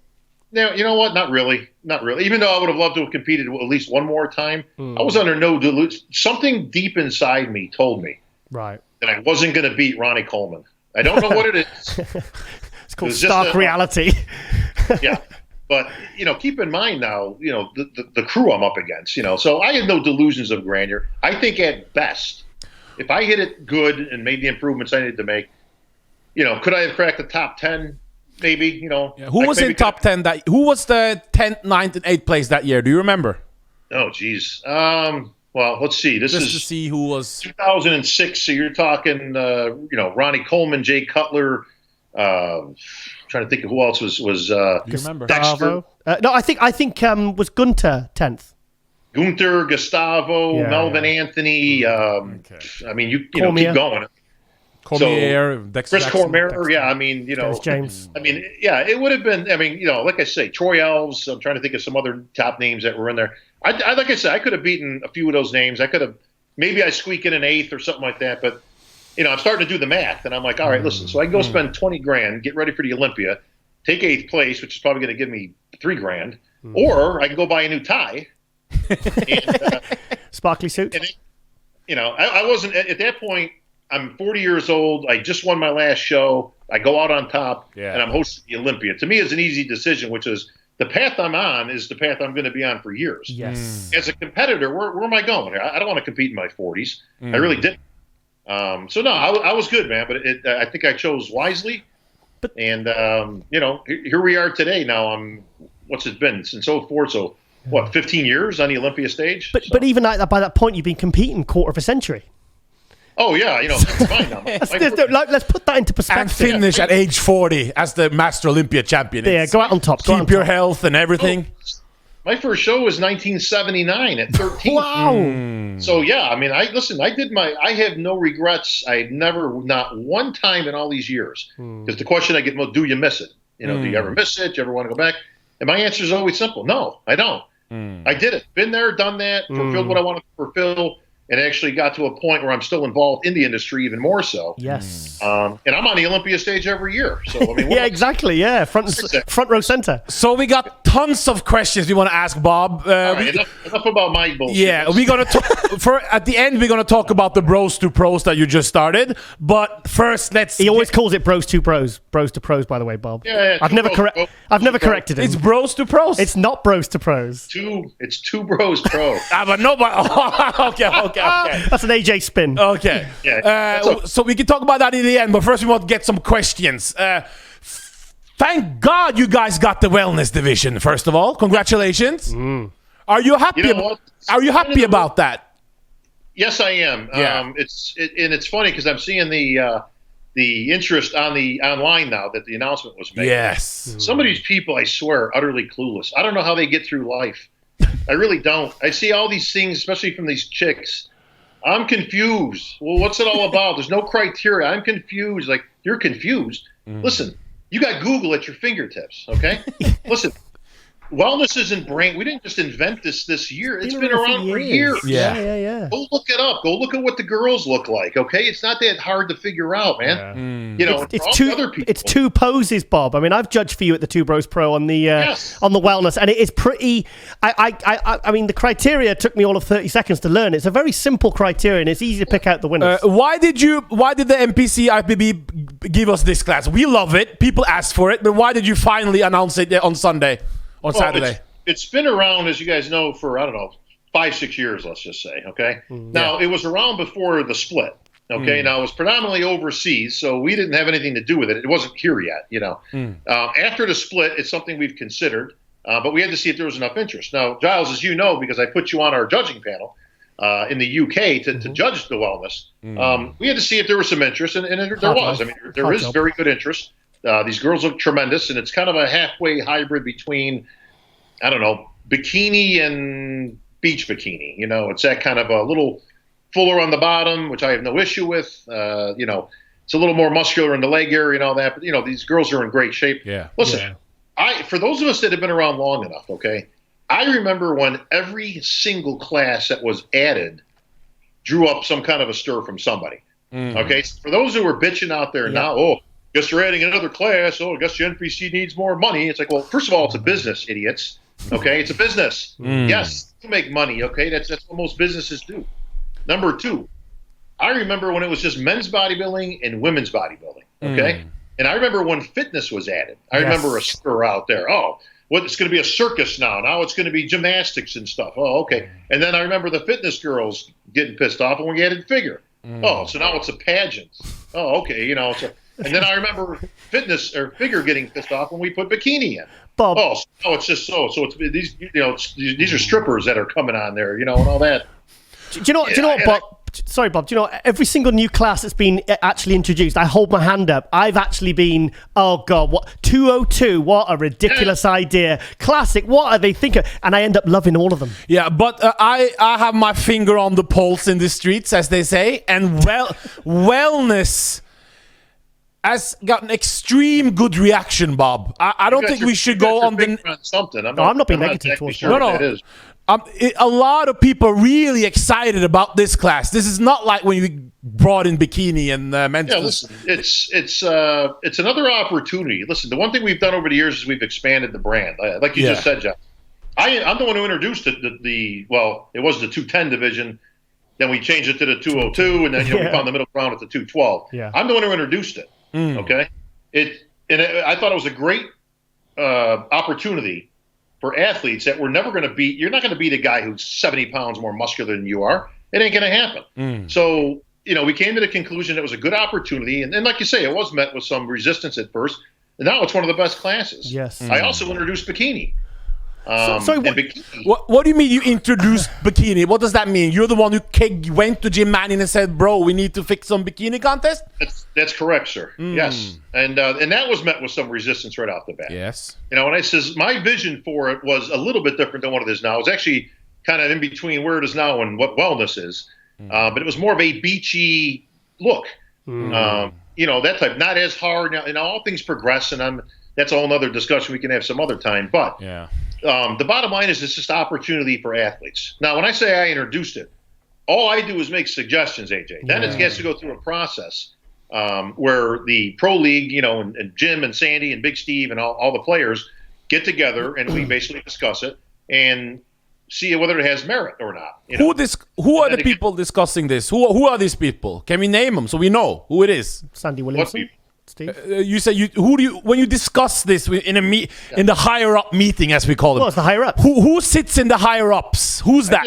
I just told you who it was. He just told you Sandy Williamson, Steve Weinberger, and Mannion. Jay Mannion. So it's three people. You've got a small crew that I would consider Jim's inner circle, and some of those names everybody pretty much knows. You got your Gary Uditz, and you got your and now you've got a lot of the new crew with Tyler Mannion. With Tamer El-Gindi, with Tim Gardner. There's Joe Pichkula. I mean, there's a lot of new blood now. Good. The next generation that we're seeing a shift. So this can encompass any one of these people. And again, everybody knows Big Steve, Sandy, Jim. The crew. These are the guys that are going to look at it and they're going to decide whether it's got merit or not. And sometimes I got to sell it. Sometimes I got to pitch it, and it's up to them ultimately whether they accept it or not. And so far, I think we've done pretty good expanding it. But let me explain to people out there, okay? For those bitching that it's another class, the shows are long enough, this and that. You wouldn't even have shows right now if it wasn't for bikini, men's physique, classic physique, okay, all these things. If you were relying on bodybuilders to have shows, we'd be done. We'd have been extinct years ago, bro. We don't have those kind of numbers and support with just hardcore bodybuilding. It's just we don't have those kind of numbers. Yes, but hang on. Do you think that the other classes are taking away, like people are thinking, well, I'd rather go for classic. I would rather go for men's physique. Do you think if those classes weren't around, I mean, I believe if those classes weren't around, there would be more bodybuilders because that's all there is. No? I disagree 100%. Okay. You got to remember explain. the society. Explain. When I was a kid growing up, if men's physique was around back then, I would have had zero interest in it because I wanted to be a bodybuilder. Yeah. I wanted to look like a bodybuilder. I wanted to look like a superhero. There was no superheroes with board shorts on, as far as I was concerned. with flying around. Come on, relax. Don't diss men's physique too much, Giles. Giles is not a men's physique fan, but anyway. No, you know what it is, Giles? It's actually it's a whole thing on our society as it is and all that. It's the road less traveled. If these options weren't there, would more people go into bodybuilding? The answer is no. Oh, okay. It's hard. Bodybuilding is a hard sell. It was a hard sell back when I started. It's even harder now because these kids today grow up in a drive-through version of life. All right? They want everything right now. And listen, it's not their fault. You can have everything right now these days. Listen, if you want to go buy something right now, you can go on Amazon. Yeah. All right? As we're speaking, I can order something as we're talking right now, and by the end of this interview, they can be knocking at my door. Okay? Boom. It's there. It's instant. It's instant gratification. That's what these kids are grown up in these days with the computer and obviously the electronics age and all that kind of stuff. And the pro card situation as well, because like there's guys like you got your pro card after 10 years. Guys like Matt Mendenhall, Edgar Fletcher didn't get their pro card, and by today's standards, they'd have won it years ago. Because there are more. Do you think it's because the numbers are higher and the interest is higher? Well, it was harder back then. I mean, it was. Yeah. I mean, it was very selected. It was much harder. When I first came up, winning your class wasn't even enough. You had to win the overall, or it was USA's, congratulations and see you next year, kid. You know what I mean? Mm-hmm. So you were in the turnstile longer. It was not unusual for people back then to take 4, 5, 6 years at the amateur level to get yourself to a position to compete as a pro. And the pros were harder because of it. Mm-hmm. But now, keep in mind, this is all great, but it's a very select, small crew. Now, that doesn't exactly elicit big money, okay? I mean, none of us, the one thing we all have in common is bodybuilders. Every single bodybuilder on this planet has one thing in common, and that is that none of us ever got into bodybuilding for the money. Ever. Money was never a consideration. You fell in love with weightlifting, with bodybuilding, with competing, whatever. It was never for money. 100%. Because you knew there was no money in it even then. I didn't do this for money. I did this to be the best bodybuilder in the world. That's what I started. But men's physique class, the guys have gotten a lot bigger. This is very good to see. But the bikini girls, I disagree. The bikini girls have gotten a lot skinnier. What's your opinion on that? I'm not a big fan of it. I mean, from what I had initially proposed, like I say, it was more of a Hawaiian Tropic competition at the beach. I want to see a woman up there. Okay? So what's happened? Why has this happened, Bob? Why in the last 2 years of the girls, why have they got ribs showing and why are their arms so thin? I don't like it. It's difficult. It's very, very difficult because when you're judging a physique contest, you got to put yourself in the judge's chair, which, again, you've done on occasion. It's very difficult because it's hard not to reward somebody who's in better condition. It's hard because it is bodybuilding at the end of the day. So it's hard. The hardest thing to judge is in the middle. Okay? Like, for instance, we've all been to 100 bodybuilding shows, okay? You go out there, you can spot the winner in the first 5 seconds. Yeah. Guy walks out, you go, oh, there's your winner. Before you even hit a pose, you know what I mean? You can pick your first, second, third. You know where it gets hard? 4th, 5th, 6th, and 7th. Yeah. That's where it gets difficult because it's like, all right, well, they're all missing a little something, but this guy and, well, that guy got this. That's where it gets difficult. Judging something like bikini is judging in the middle. You don't want ripped and hard and muscular. You also don't want soft as butter. So the entire complexity of it is in the middle. And that is difficult to do because everything wants to keep sliding to the right. No bodybuilder ever lost a bodybuilding show because he was too big and hard and muscular. No. You know, bodybuilding is the easiest thing to judge because that guy walks out and you go, oh, there you go, without question. You know what I mean? And every 99% of the people, other than his own mother, are on board with this is the guy that should win the show. You start getting into bikini and figure and these things, it's not the most hard, ripped, and most muscular. It's a combination of things that really end up in the middle. And that is difficult to do from anybody's perspective. So everything keeps sliding a little bit to the right, little right, little right, little right. And as long as it stays under the next class, it's acceptable. So what do? Well, we come up with another class. You know, when figure got too hard, we go to bikini. You know, bikini gets a little too hard, we go to wellness, you know, and so on and so forth. It's kind of the nature of the beast, and I don't exactly agree with it, but it's very difficult. I don't think bikinis are getting too hard. I think they're getting too thin, Bob. Well, and I don't like thin either because to me, bikini is bikini. I want to see curves. We don't see it for me, Bob, I like the Amanda Latona, Natalia Mello. I thought that was where they had the perfect bikini look. It was muscle, a little bit of body fat, shape, curves. Like you said, you want to see a woman up there. And no disrespect. I mean, absolutely no disrespect. But I think one of the reasons there's been a need for wellness because I think the bikini girls are getting too thin, Bob. I just don't see it as a good thing. I'll be honest. I don't disagree. I mean, I would like to see much fuller physiques.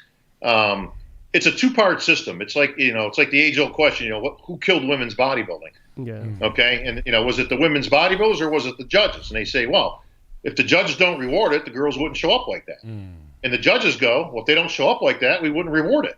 So it's the dog chasing its tail as whose fault is it? It's everybody's fault. It's their fault. It's the judge's fault. It's the system's fault. It's everybody's fault collectively. Because here's the problem. When 10 skinny bikini chicks show up, who wins? A skinny bikini chick, right? So they all kind of seek their own level of where it is. Now, you go to the judges and you go, well, if they don't reward it, they wouldn't look like that. Here's the problem. When you don't have an alternative to put into that spot, Who do you put? I don't know. But I don't know. I agree with that. But can't you make an announcement? It's time to up the calories and. Well, they tried it. They tried it with women's bodybuilding with Anja Schreiner. Remember 1991 Miss International? They said 20% less muscularity. They tried to do it in female bodybuilding to try and save it, come in less muscular. We can't agree on this here because we're not the one decide. The biggest story right now, Bob, is the Pittsburgh guest posting that was yesterday. Please. Okay. As a man who's always held I always look at the Mr. Olympia champion as the ultimate man, the role model for kids. The guy I want to be, the guy who motivates me, the guy I look to for inspiration. Not only who's the best that day on stage, I look at it as like a representative for the most prestigious title of all time, the Sandow Trophy. Something that's very important it's very prestigious title. Sean Roden will look a lot better, obviously, in September. That's a given. I hope so. Let's hope. What's your opinion on the Mr. Olympia champion? Not the physique is what it is, but the caps, the atomics, training shoes, the lack of not controlling any poses, as a reigning Mr. Olympia champion, kids are watching this all around the globe. What's your opinion on this? My personal opinion, I've seen pictures and video. Of course, I got deluged with all of this after the Pittsburgh guest posing. And it's embarrassing, number one. And I think it's incredibly disrespectful to the title. For who? Embarrassing for who, though? I think it's embarrassing for us collectively as a whole, more specifically to Sean Roden. I mean, there's no reason in this earth to me that you show up looking like that. I mean, with all due respect, and I say this to the community, not so much to Sean Roden, I could beat that right now. I could step on stage right now and look better than he just looked at that show. Now, you're talking about a 53-year-old guy who hasn't seen the stage in over 10 years, okay? And I'm not joking. I mean, anybody that knows me knows, I still carry a decent amount of muscle and, try to keep myself in fairly good shape, But I'm not Mr. Olympia either. The fact that he shows up looking like that, when you're going to Jim Mannion's show, you're going to step on stage with the other 5-6 best bodybuilders in there. Everybody look better. You should at least look better than the guy who's going to win the local show there. I mean, come on. But, I mean, that, like I say, to me, that's disrespectful to the office, the title of Mr. Olympia. Bob, you need to look better than that when you're going to go out there and represent. And AJ, to further your point, the ball cap, the stupid shoes and all that. What is all that? I have no idea. What is all that? It's horrible. I don't get. Walk out there but have some dignity for God's sakes. I know it shave. Doesn't have to do with game day, but can you look like you lifted a weight in the last 10 years? Could you look like you haven't had a dozen donuts in the last month or so? I mean, seriously. Bob, how did it happen?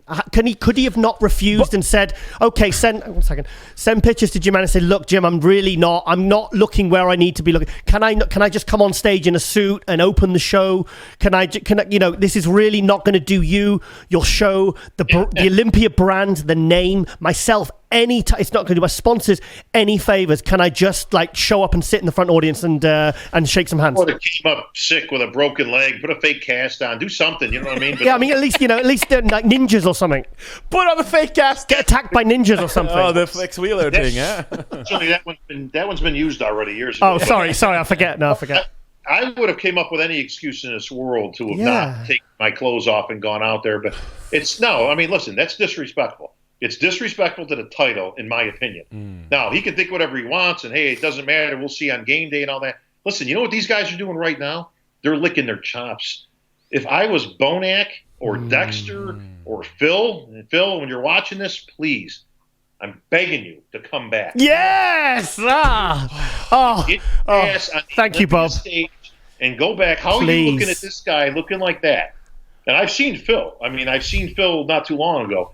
Let me tell you, Phil looks like a ton of bricks right now. Yeah. Phil would have gone out and wiped up the floor with those guys in the shape he's in right now. Yeah. And I hope he's contemplating coming back. I'm pushing him for it, but go get your title, man. Go walk around like Mr. Olympia is supposed to walk around. You know what you did?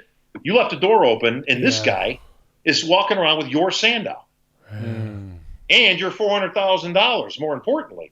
So, Bob, do you you remember what happened to Samir Banu in '83?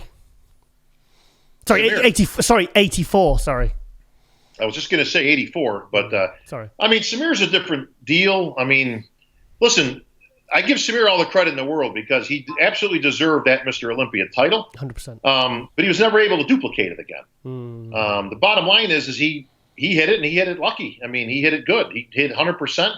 He was rewarded for it, and unfortunately, he was one and done, just like a Dickerson, just like Sean Roden will be. I mean, I got any money in this world that says that there's no way he duplicates another Olympia victory. But is there a dialogue with you guys and the current Mr. Olympia champion, no matter who it is? Is there a dialogue how to act in public? And because we have there's none. There isn't. But shouldn't there be? Maybe this is not your fault, but shouldn't you guys be more proactive and tell these guys, bro, this is we got it. I am all for that, like I say, and I'm one of the more vocal people, as you know. I have no issue with telling these people, like, look, you look like a goof. Take the stupid hat off, or why are you out there with this on, or go put a damn suit on. You know what I mean? When you will represent, don't look like a damn, goof in the gym. You know what I mean? A meathead and all that kind of stuff. You should hold yourself to a higher representation level when you earn a title of best in the world. The fact that you actually have to tell somebody that, though, is a miracle. You would think you would know that. Yeah. Thing is, Bob, they've only got a window of opportunity to create as much opportunity and money and security and finances for the future. So I literally, I don't want to diss Sean Roden, but it's like the last 6 to 8 months, he's been chilling. He's been chilling to the max. He's got. Do you think he's retired? Listen, you've seen the press conference. He's not wired like that. True. He's not a talker. He's not. I mean, forget about talking shit or talking shop or whatever. He's not even a talker. I mean, like his doesn't speak a lot. He's just not the way he's wired. And you're not going to make it happen. There is no provision that he turns into Mr. T anytime soon. Okay. Now, the best you can do is to get some other players involved here. Yes. Who can challenge, like Phil Heaton, like Kai Green, like Big Ramy, now that he's got a little better command of the English language and stuff and things like that, like Ruli Winkler. And listen, some of these guys get it. And no, we're not WWE. We don't have to be. There's plenty of characters on their own to make a little bit more excitement and all that stuff. But it ain't the champ.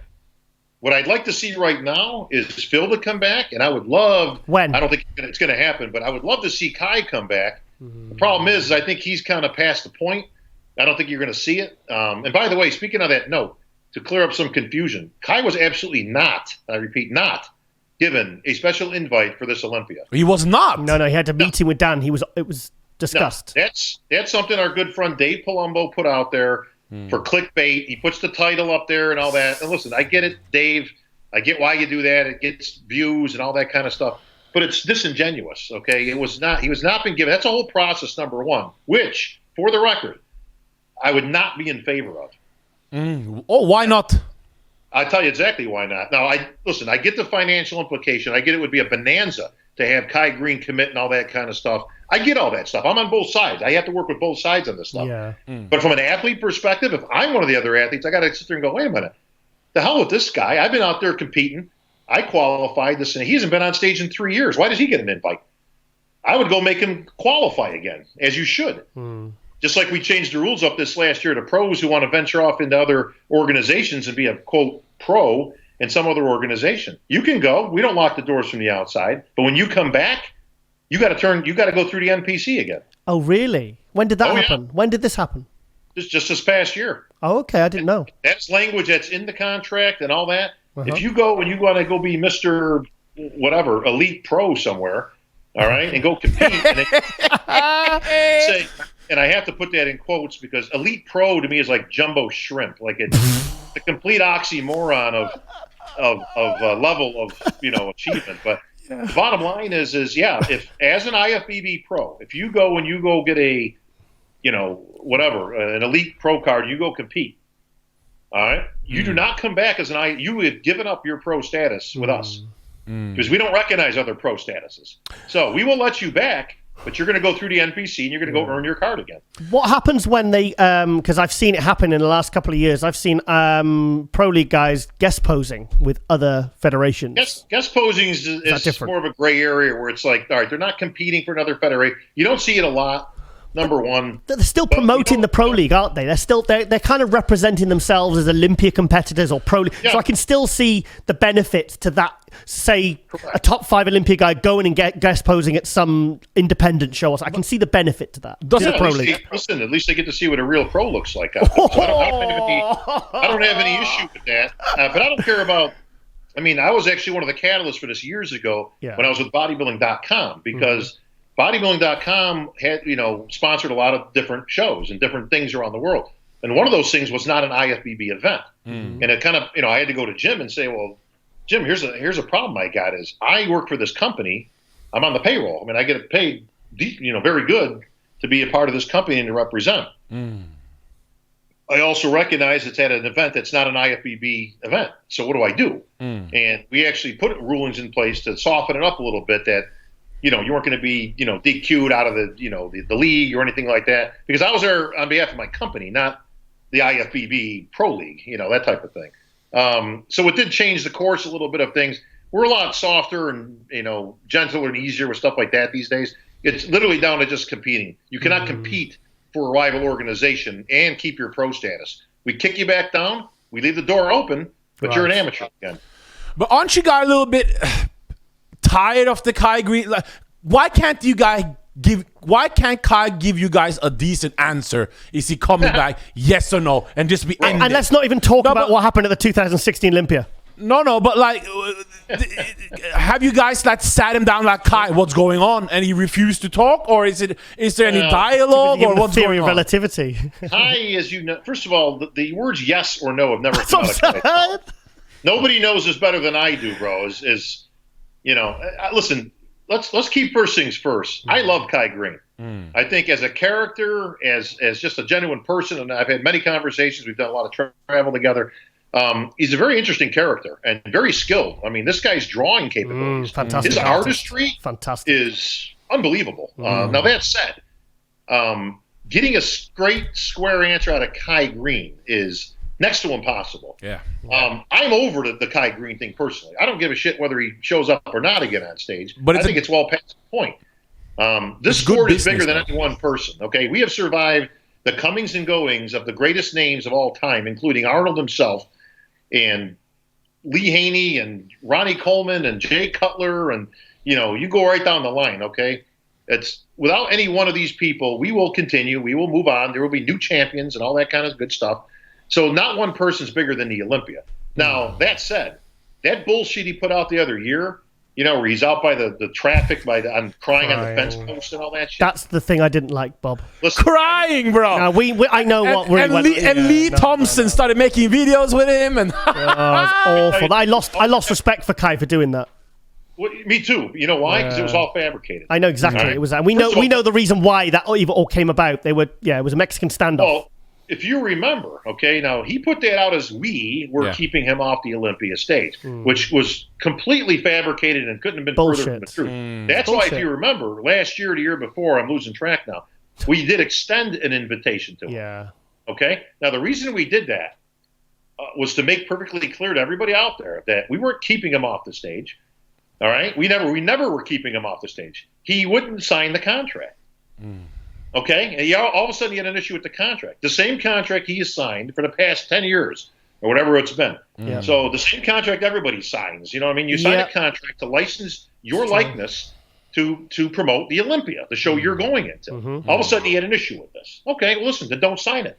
But don't sit there and make it sound like it's our fault collectively. We would love you on stage. Why would we want you not on stage? Listen, our best day comes this year when Kai Green says, I'm going to go back in the Olympia. When Phil Heath says, I'm going back for my title. When when Lee Haney comes out of retirement and says, I'm kicking all your asses, even at 60 years old, I'm still better than all you guys, all right? This would be, listen, as a Olympia, as a sport, we'd all love to see Kai and Phil and all the best bodybuilders in the world. Of course we would.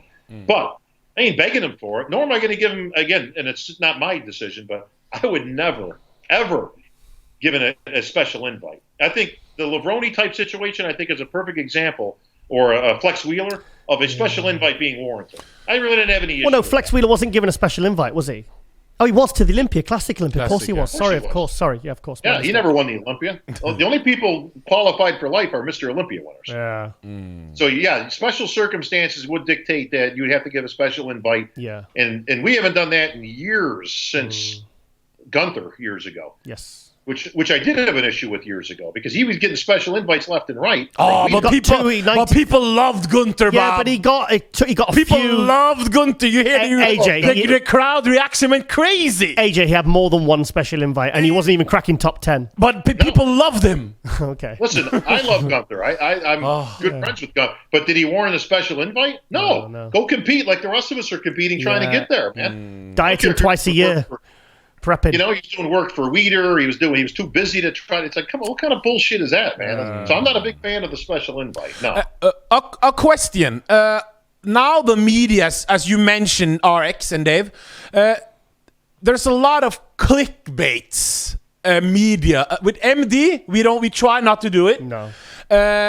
But there's a lot of clickbait videos, a lot of disrespectful videos, a lot of negative videos, a lot of dissing of the NPC IBB Pro League, and then they show up to the but they make money off the Pro League talking about it.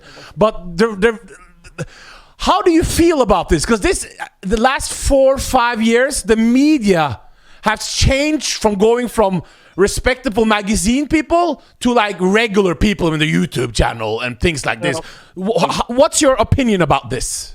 Unfortunately, AG, we live in a changing times where everybody's a superstar. Everybody's got a channel. Everybody's got a Facebook. Everybody's got a Twitter page, a Instagram, whatever.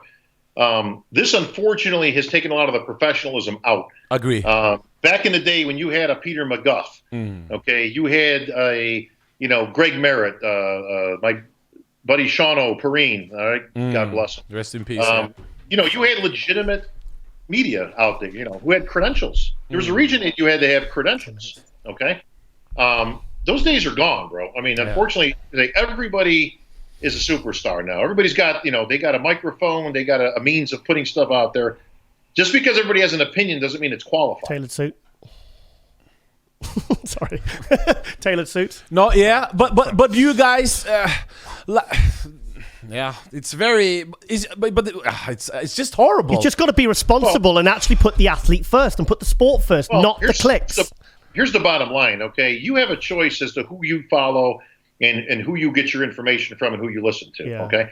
So there are people out there who make their living on this sport with media outlets and stuff, all right? And they make a lot of money. Unfortunately, what they do is they try to put it out there like they're the big savior.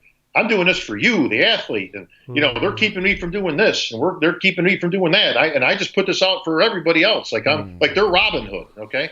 Bottom line is it's bullshit. They're in the basement. Right? Here's the bottom line: you're making a living off it, okay? You're making money by selling sponsorship.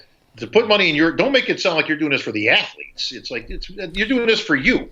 And we've had media outlets like that. Now, there are legitimate media outlets who, when we had more magazines, and again, that's a changing demographics and times, you got to go with it, though. I mean, listen, all things change, okay? I'm sad because we only have 10 minutes left, and we have thousands of the questions to ask. But we're going to have to get Bob on again. So we have to get you, Bob, quick, because we have so many questions. This is very interesting. Yes. I find having you go on for hours. We can have you for hours. But give me some rapid fire. What do you got? Yeah, because it's not right. We only have 10 minutes left, so we want to end that. We want to have you on next week if you can. But we have to end it. Got lots of stuff. I know. We have to end it with 10 minutes of.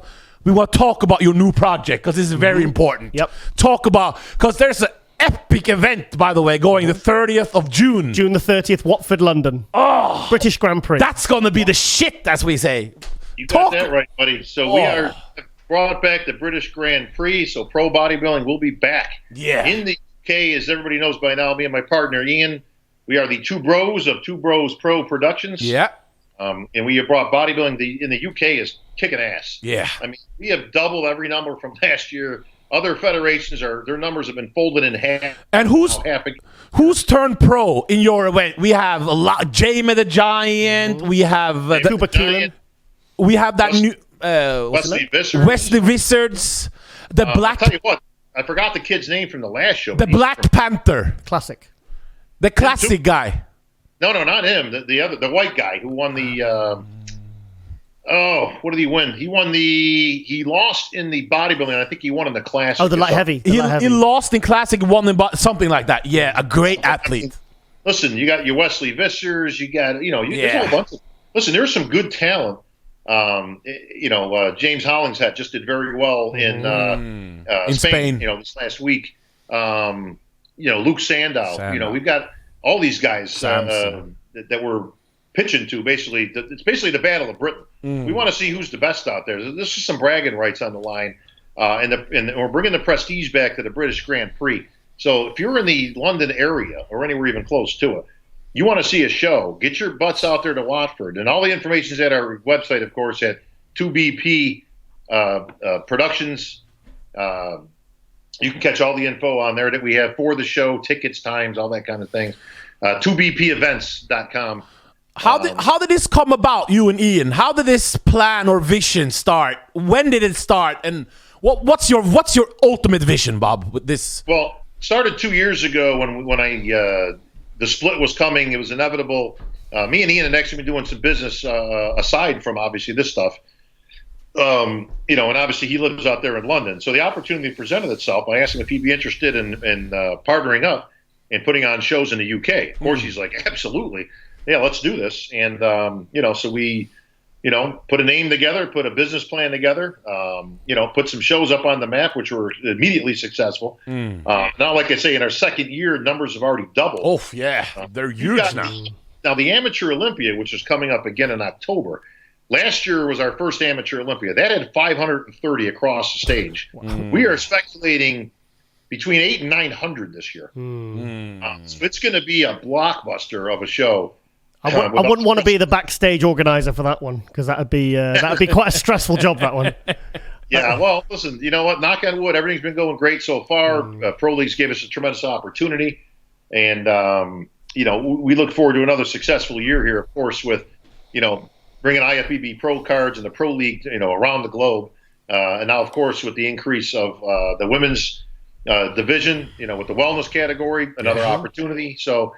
It's all good. I mean, business is booming, and we couldn't be happier for it. Hang on one second, Bob. I don't think I ever told AJ that you wanted him to judge wellness. Oh, man. I think AJ would be a great me too. Judge. I'm predicting big things because in Norway, I already stole a couple of guys who did your show in the one you had a month ago. Where was that again?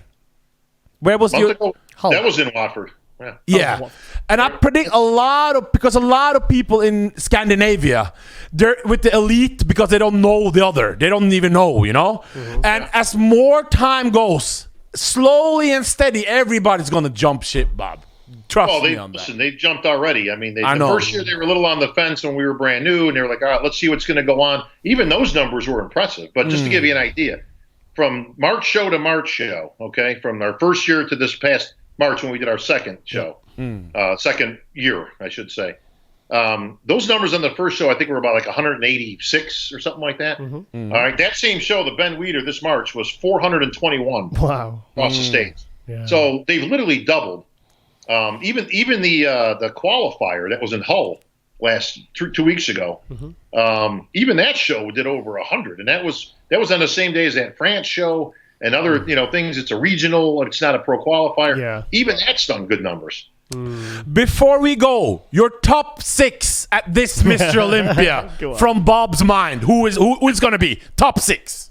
Well, I got to think about that one because we've got some new names in there. You got the emergence of Brandon Curry, who has legitimately put himself. The funny thing is with Roden representing as he does, everybody thinks they got a shot. 53-year-old Dexter's got a chance. You know what I mean? You've got, the big question is Phil coming back? Oh, please. That's number one question in everybody's mind, and hopefully we'll get an answer on that soon. I sincerely hope to God he considers going back in and taking what's rightfully his. Do you think he'll do it this year? Do you think that's what's happening? Because he's looking very, very big for this time of year. If I'm giving him advices, which of course are always the right ones. Always the right one, yeah. Advices. Bottom line is I would not give this opportunity up. It's only because it's not because Roden was outstanding that he won. It's because Phil was off. All right. With all due respect to Dexter Jackson, that's the reason that he won that in 2008. It's because Jay was off. And listen, even Dexter has said that in interviews. So it's not to take away from Dexter. He was the rightful winner. But if Phil came in, if Phil's midsection was 20% better, he kicks Roden's ass again. That's what I told you many times, but you said no. Nah, I think no. Right. Phil. It wasn't just Phil's midsection where he Yes, lost it last was- year. oh, His no. upper body wasn't popping. I was there. Bob was even closer. Ace up the sleeve, VJ. I was there. Bob was on stage looking at it. Bob was. You were at home watching the iHerb stream. You're watching iHerb. That was a shitty ass stream, by the way. Bill beats them all again. Like I say, if you take his midsection back 3 years earlier, that would have been enough. Listen, he still beats everybody. He beats everybody from the back. Roden is so weak in certain areas. I mean, I've never been a big fan of his. And again, this isn't personal. I mean, I like Sean as a person. This is pure bodybuilding. He's weak in the arms. He's weak in the chest. He's weak in the back. His whole upper body is actually a little bit too weak for me. But those are not Mr. Olympia arms. Now, I'll tell you who's got Mr. Olympia arms. Rudy Winkler. Oh. Boom. All right? Now, there's a contender for your title this year. So we talk about top 6. Well, if Phil goes in, then I'll put my money back on Phil to reclaim another Sandow and chase history. All right? You got – and then it's a crapshoot. I mean, I could see a Brandon Curry being in second. Rudy Winkler I could really see. The big question mark is Big Ramy. Yeah. What's he doing? He's under new leadership now. He's under new tutelage and all that with Neil Hill. Listen, Big Ramy still is the only guy that could beat Phil, all right, because he's different. Because he's got a different physique. So, but again, have we seen the best of Ramy? No. I used to say the same thing about Cedric, but I think we've seen the best of Cedric. I don't think we're going to see that come to fruition. But Then you've got the new guys. You got the Nathan D'Ashes. You got the Bonak. Luke Sandows. You've got the Josh Lenardowitz looked tremendous this past weekend in Alicante, Spain. I was there making the call. Have you mentioned Bonak? He looked phenomenal. Bonak, you can never discount. Bonak just has to be careful because the more muscle he puts on and the more maturity he gets, the squarer he gets. Right. So he's got to be very careful to keep that midsection down. Listen, you can't count Bonak out. He's more muscular than any of those guys. But if Phil Heath doesn't come back in 2019, and chances are he's not doing it, who would be the best representative in your mind to hold the Sandow? I mean, representative from a physique standpoint and All overall, around. I mean, listen, I would have no problem with Brandon Curry being in there. I think he's a great representative. Rudy Winkler is a great representative. Listen, Rudy's the nicest guy you ever met. People love him. That's why he won the People's Choice Award last year. Was that a real award, though? He's a great guy. Listen, he's a good guy. He's good-natured. He's a lot of fun, and he's got a hell of a physique. Dexter, listen, is the consummate professional and champion. How about that story? So, I mean, you got a lot of different stories. I think we're in a transition period. Let's just take Phil out for a second, okay? Let's just say Phil says, screw it, I'm done, I'm out, I'm moving on to other things. You're going to see a transition period to me over the next 2-3 years, kind of like what we did after, who was it? After Haney, I'm sorry. It's going to be that type of an era. You may see a new champ for the next 2-3 years before somebody establishes himself as another Lee Haney, Phil Heath, Ronnie Coleman, multi-time winner type of thing. I think you might see some transition time with a multitude of winners over the next 2, 3, 4 years because all these guys are so close, they can all beat each other. Yeah. That's assuming that Phil doesn't come to his senses, listen to my advices, gets back on stage.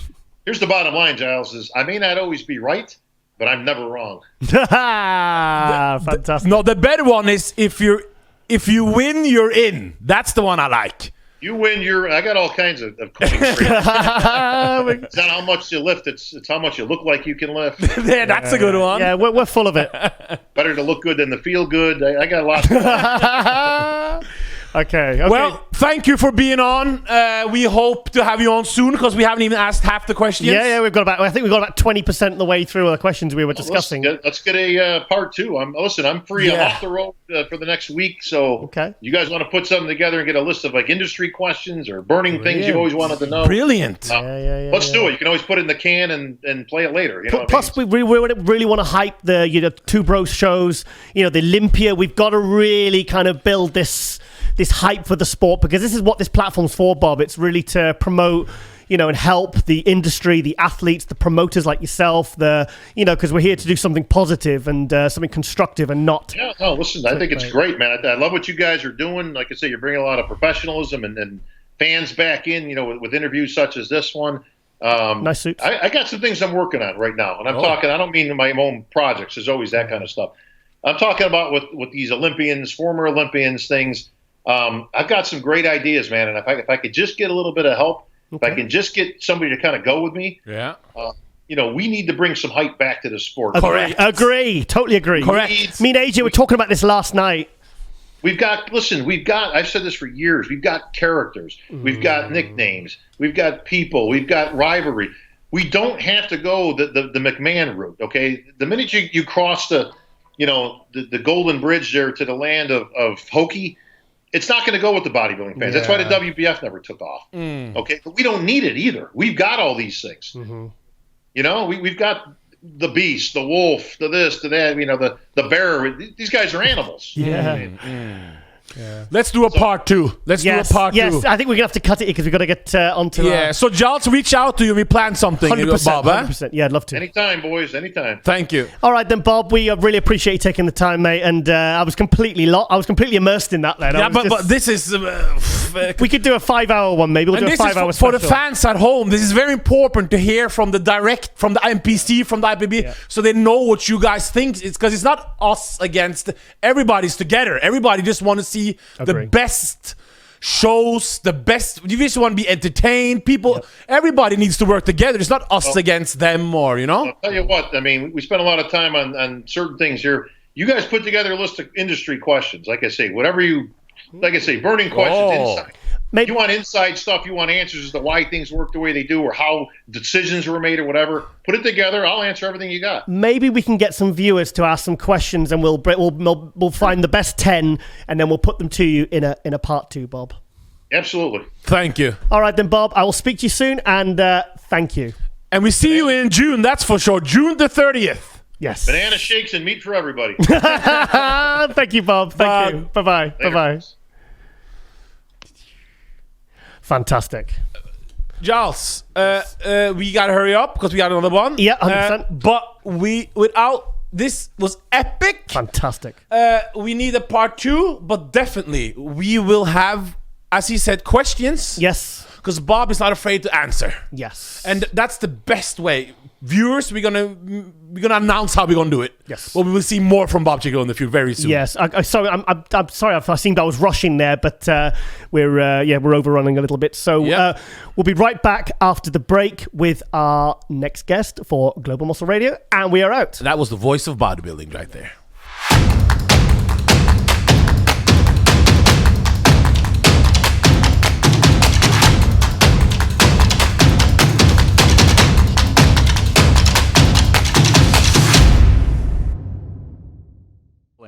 And welcome back to the MD Global Muscle Studio here at Pump Media, joined by AJ, my co-host, all the way from Norway.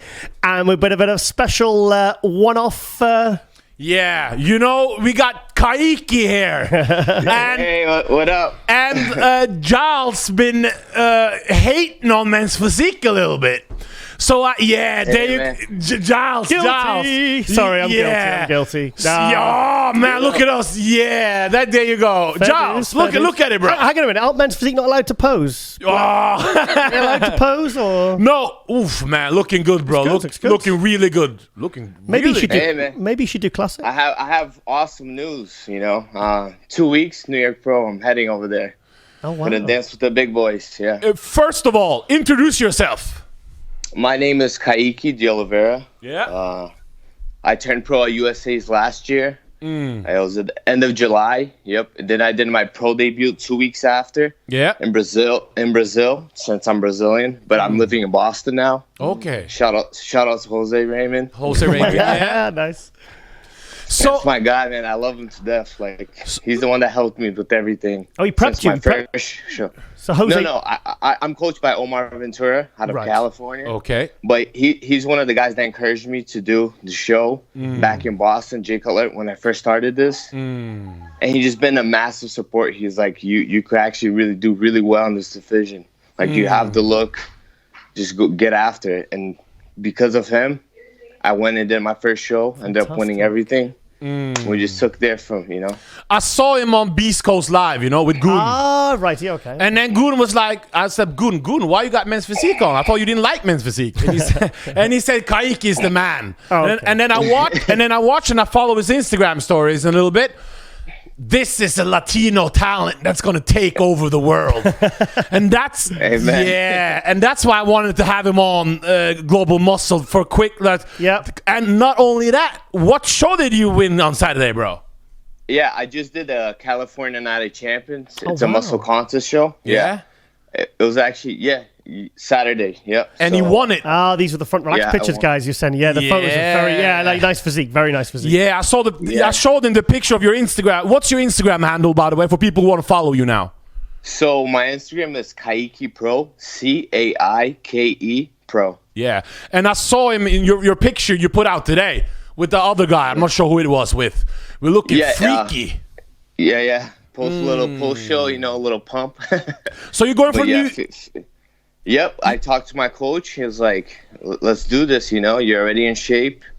You could come a little sharper, a little fuller, and let's fucking see what we could do out there. I'm from Boston, like Bev is like right there, a couple of hours, I'm in there. So, got to do the shows around my home. Are you qualified for Mr. Olympia now with the win in Night of Champions? Yeah, hands down. Just because I have 21 points, so I'm probably like third on the list. There's even people doing so many shows they won't be able to take me out the list. How many guys is at the Men's Physique Mr. Olympia contest? How many competitors are there? So it's top 20 plus the 5 from last year. So how are you gonna stand out against 25 other guys? What's the plan? What you gonna do? I just gotta get more development. Like I'm so young, 25 compared to all these cats that are doing so well. Like my teammate Raymond and Dre, they're around their mid-30s, So with time, but I honestly believe, I have the man's physique look, and I have my cuts are really deep. Like obviously I'm holding some water now, but once it gets like really separated, like my abs, my chest, everything. So and I feel like that's what I have. It's different, Sorry, Kate. When did you turn pro? Last year. Which show was this? Muscle Contest USA. Ah, right. Okay. Is that John Lindsay show? Yep. Yeah. Oh, fantastic. Good. In Vegas, yeah. That's where Phil Heath got his pro card. Oh, nice. 2005. Now, obviously, that's a big contest to get your pro card at. I mean, there must have been a lot of guys in the class. Why did you choose men's physique when you were younger? Did you look up the men's physique? Was it bodybuilding? Who was your role models when you were a little bit younger? There was actually this guy at the gym. He was a bodybuilder. And he was actually asking me if I was prepping for a show. At that time, I was just lifting, like just to be a fit guy, just trying to look better. Then I was like, no. Then he showed me a couple of pictures like, oh, these are what they're looking for in this category. And I think you could beat them all. And then I looked at them, I'm like, yeah, I look that like right now. Let's go. Let's go do this thing, So then I did like a 3-week prep type of thing. And I went and I ended up doing really well. And back at the time, I was 20. I didn't have my citizenship. That's why I didn't go for my pro card. Where are you from originally? Brazil. Brasilia, of course. Yeah. It's funny how people fall into competing, isn't it? Somebody will see me in the gym and say, "Bro, you should compete," and they're like, "Really?" And then they do a 3. It's crazy. Yeah, because he was a big dude. Don't get me wrong. I think he's definitely like a heavyweight bodybuilder. And but I guess he didn't bring me to the route of bodybuilding. He just, and since I did so well my first show, I was 20, and I won the junior, the novice, and the open and the overalls. So I was like, wow, I must have something that they like. What was your presentation like though, being a 20-year-old and you've only had 3 weeks prep? I mean, I know, I looked at videos online. I was like, that looks good. I'm gonna hit that pose. And I stood there like, yeah, I look pretty good in this pose. That's literally what I did, I guess it just comes with like stage presence, I did a little modeling when I was younger. Oh. So I guess that all comes together, You just have to feel comfortable. Like, this is what I got to offer. So take it or leave it. You're only 25. Do you want to move? Let's say in 5 years' time, because obviously you're gonna add a little bit more size as the time goes by because you're in the gym. Yeah. Do you think you want to do the classics? Do you see more people from men's physique going to classic after a while, or you think you're just gonna stick in men's physique? What do you think? As of right now, men's physique, just because like I said, muscle maturity, density. Because I feel like I got the structure and shape for it. Like once I hit like a double bicep, I'm like, I look good. But then when I think about like Breon or George Bull, I'm like, those guys look like rocks. I'm like, I'm gonna look like a little baby next to them. You're only 25, and Breon is 35. Eventually, So I mean, like in 10 years' time, if my body goes into the division, it's what I have to do, But if they like, I'm always talking to people, Jose was always encouraging me to move up. But we'll see. Like I said, I'm doing so well in men's physique now. Yeah. I like the look.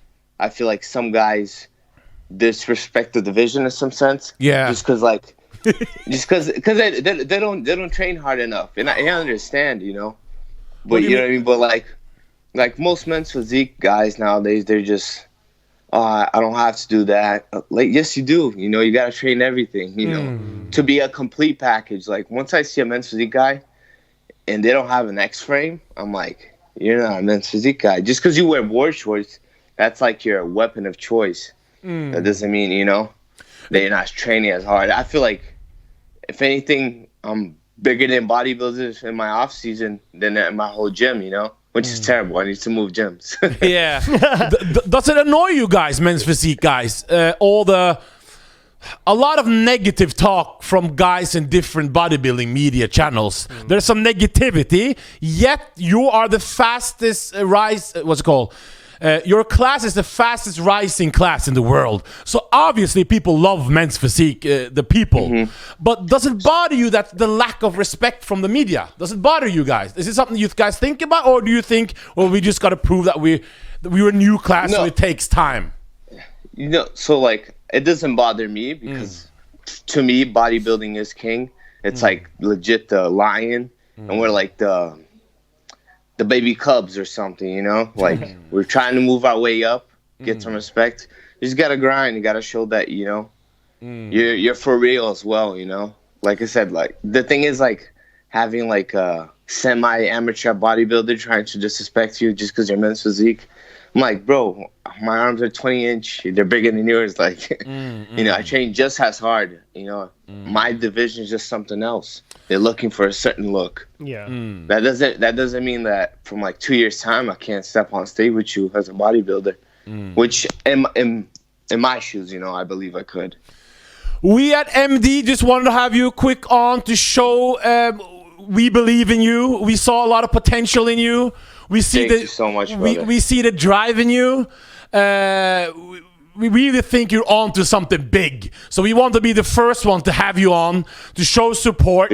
And so can you take us out, say something? First, thank your sponsors. Or do you have any sponsors, by the way? Yeah, so I have a huge sponsor. They're the ones that flew me out here. Oh. They're locals from Boston, but there's the support is like, they honestly believe in me, Yeah. It's called V-Fit Meals. V-Fit Meals. I've heard of them. You heard of them? Yeah. And they honestly, they did my whole entire prep. They came out with me, cooked fresh food, like little things that bodybuilders dream of, So they were honestly amazing. So if you guys ever want to check them out, vfitlife.com. It's an awesome company. They honestly make fresh food. Like I said, they have a couple of athletes. They'll fly out with them to be like, oh, this is what you need to have cooked. Boom, boom, boom. Like, I didn't have to worry about anything. Just got my job done. Ate my fresh meals. Like, that's what bodybuilding lives for. Take us out with some posting and say something to your Spanish fans first, in Spanish. We support the Latino community here, bro. Yeah. Eu queria agradecer todo mundo que me apoiou nessa jornada e que tá me apoiando ainda. And I'm Brazilian, by the way. Oh, yeah. Yeah. Latino community, didn't I? Yeah. That's E galera, tamo junto. E se Deus quiser, eu vou representar muito bem no Olympia. So I'll see you guys there. And thank you for the opportunity, man. You're welcome, Really, you're welcome. thank You're you welcome. so much. Yeah. And give us some posing. Give us some flexing, bro. Boom. Yeah. And we're out. And then we're out. There you go. Thanks for being on, bro. Thank you, Keiki. Thank you so much, Thank man. you. Have a Bye-bye. good one. Bye-bye. Bye-bye. Peace. Nice kid. Yeah. Global muscle. Supporting men's physique, bro. Yeah. But he's hungry. You can see it in his eyes. Nice physique. Seems like a nice lad. In great shape, too. Yeah. I saw the pictures he showed me today and last night from the show he won. Yeah, very impressive. Good physique. Yeah. So we're going to do our intro. How is this going to... This will be an intro? Or We'll slot it in. We'll piece it all together like Chris always does his magic, like he does with... like he did with that intro to last episode, Chris. Putting all our outtakes at the start of the episode, episode 18. Kaiki on the rise. And men's physique is definitely on the rise in the world, too. I'll keep an eye out for him at the Olympia, and I'll be shouting for him. So yeah, it's nice. Like, to be honest, I'm glad you kind of got me to embrace other categories, because we started with open guys, the legends. We've done the 212s now. Classic. Female bodybuilding. Female, finally. We tried to get women's physique on, but let's do that in the intro. Okay. Well, yes, we're going to carry on the intro. So that was Kaiki. That was Kaiki, and we're out.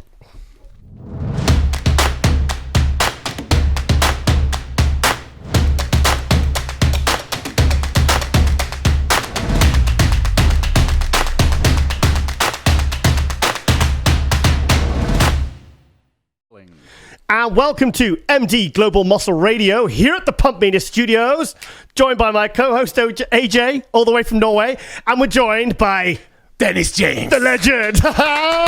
Man, Dennis, so good to have you, mate. We've been talking already for ages, so. But first of all, Dennis, I'm 35. I've been watching you since I'm 14 from Norway. You're one of the greatest bodybuilders. For people like freaky mass monsters, but in shape with Dennis James. Wow, see, what a way to start my Monday. See, thanks for making my week. But what's also so impressive is to look at you today. It's not only your physique, but you're so relevant, if you know what I mean. Like, you're not Gorilla Wear sponsor you, of course, but all the sponsorship, like all the people are still talking. But you're not like an old washed up has-been, if you know what I mean. You're like, it's so impressive, Dennis. We're really proud of you. Yeah, thank you. I appreciate that. And you know what? This is what I tell all the new guys, because I get a lot of competitors, athletes, aspiring pros and pros. They contact me and it's like, hey man, how do you do it, man? How do you stay relevant? How do you make money? You know what I mean? And back in the days it was easy, because you had your supplement sponsor, you had your publication sponsor. Back then, Flex Magazine. I think I was the longest signed athlete with Flex. 15 years. Yep. And back then, people want to see pictures of you. They had to buy the magazine. Social media have changed all that. You know what I mean? So the magazine's just down in sales, of course. Now, because athletes now, they show their own progress pictures. But when people ask me, how do you get a sponsor? I said, listen, nowadays, it doesn't really matter where you place anymore. As long as you have followers that listen to you, that follow you for a specific reason, like for your advice, for your personality, for whatever. This is what the companies now look at. They don't look at you where you place. They look at your social media. They look at your followers. Well, and you can buy followers, which is easy. But they look at your likes and at your communication. That's what they go for. And this is what I tell athletes: keep your social. I know it's a pain in the ass sometimes, but this is what keeps you relevant, because you have a way of reaching out to the world from your desk. But you know what I find, Dennis? This is something I see patterns in. I find the people with the most amount of followers put up the most dull content. It doesn't match up. It does. I know what you mean, and you know why? I think they have to provide them with something. Right. And I always say this: if you don't have nothing that's just don't post. There's nobody going to be mad if you don't post for a day. Well, I see people post several pictures a day. Yeah. Now, you're going to make me get tired of looking at your shit. You're You know what I mean? I can get too much. I mean, like, you know what I mean? Again, and then not everything's good. Just like you said, you know, just keep it to a minimum and just give them what they really want. Yeah. Also, another thing, you're in Arizona again now, are you? Yes. So last time I heard, I was speaking to Avramis Kyriakou, and he was because he moved to Australia to be trained by you. This was going back 3, 4, 5 years ago. So when did you move back from Australia? No, I didn't move back. I was just going back and forth, and I'm still going back. Oh, okay. In 2015, we opened up Nitro Gym in Australia, Melbourne, Australia. Okay. So I was there. I was out of the country here probably 5, 6, 7 months a year. You know what I mean? Especially in the beginning to get the gym on its feet and get the members in there. You know, we managed to get 2,500 in the first year, which was great. Wow. So you go back and forth because you've got a business there. Yeah, not anymore. Now Okay. I'm done now because you know what I mean. When it's up, you get rid of it and it's done. Yeah. And I actually remember when it's already been sold 2 times since I'm no longer involved. Yeah, and I also remember when you were in Thailand and an Australian friend, Nick Jones. Wow. Nick Jones, my man, Nick Jones. This was back in because he stayed at. Did you see him coming back after 10 years and killing it? I heard. This is Nick Jones. This is one of the top Australian bodybuilders. He competed in NABBA because you competed in NABBA in the mid 90s, 95, 96, and Nick 2001 did the NABBA Universe, and then the year after he was coming over and he was asking me to find an apartment. He came and stayed at my house, and he was telling me all the stories about. So it was great. After I was already gone from the NABBA, I competed in NABBA 93, 4, 5, and 6. I remember. And after Nick was doing it, Nick was not around at that time. So when Nick started competing in the NABBA, every year they went to the Universe in England. And then after that, they came to Thailand before they went back to Australia. Did their vacation. They come stay with me. You know what I mean? We had a good time every year. Yeah. But Nick was still, I remember Nick was still with his girlfriend, Terry. Terry Roberts. And there was also Pina Theodoris. Tia, I was about to fuck her last name up. I'm not going to do it. Pina, she was winning the Universe in back then figure. Yep, that's right. Was it figure? Train figure. Yeah. Train figure. They had figure way before the IFBB brought figure on board. So yeah, that was an awesome time. Yeah. So good times. You were a man known as being larger than life in off season. I remember it. You were like when you walked into a gym, it was like game over. Yeah. We just had the Pittsburgh Pro. We just talked to. That's funny. That's the same response we got from the last game. Bob Ciccarello had some opinions we did agree with, most of them. Yeah. What's your opinion? We're not so concerned about how Roden looked, but it was the way he presented it with the shoes and the caps and the lack of posing, and he is the current Mr. Olympia champion. What's your opinion about this? About his guest posing this past weekend? Yeah. Is it a good look for a Mr. Olympia champion, or you don't mind it at all? Of course, it's absolutely not a good look. I mean, everybody could see that. I mean, Stevie Wonder could see that wasn't a good look. But here's the thing. I could see in the way he presented himself that he was so uncomfortable being on that stage. He really didn't want to be there. He committed, probably. He had to do it, so he had to get on stage. This is where I understand. The way he posed, he didn't really hit the shots right because he knew there's nothing's happening. I mean, he was from all the guys here was probably, if you put 7 judges in the front row that never judged a bodybuilding show, he would be dead last, and no doubt about it. But like I said, I'm 100% convinced that he felt not very well going on that stage, from backstage all the way to on stage, and that was for him probably the worst thing to do. But this is Sean Roden. Sean Roden is not an impressive bodybuilder in off-season. He never was. I just never thought he would look that bad, to be perfectly honest. So he could tell, as a former bodybuilder, I could tell you that he was definitely taking it very easy, definitely took some time off. But here's my concern. We talking about the Super Bowl of bodybuilding. We get ready for the Mr. Olympia. Correct. And if you win the Mr. Olympia at 40 plus whatever age he is, you don't have the benefits of the youth behind you where you can just take some time off and just go, I'm going to just get back in shape. You might, and I'm sure he's going to get in shape. Yes, you will. But by judging him where he's at right now, he needs to be better than he was last year.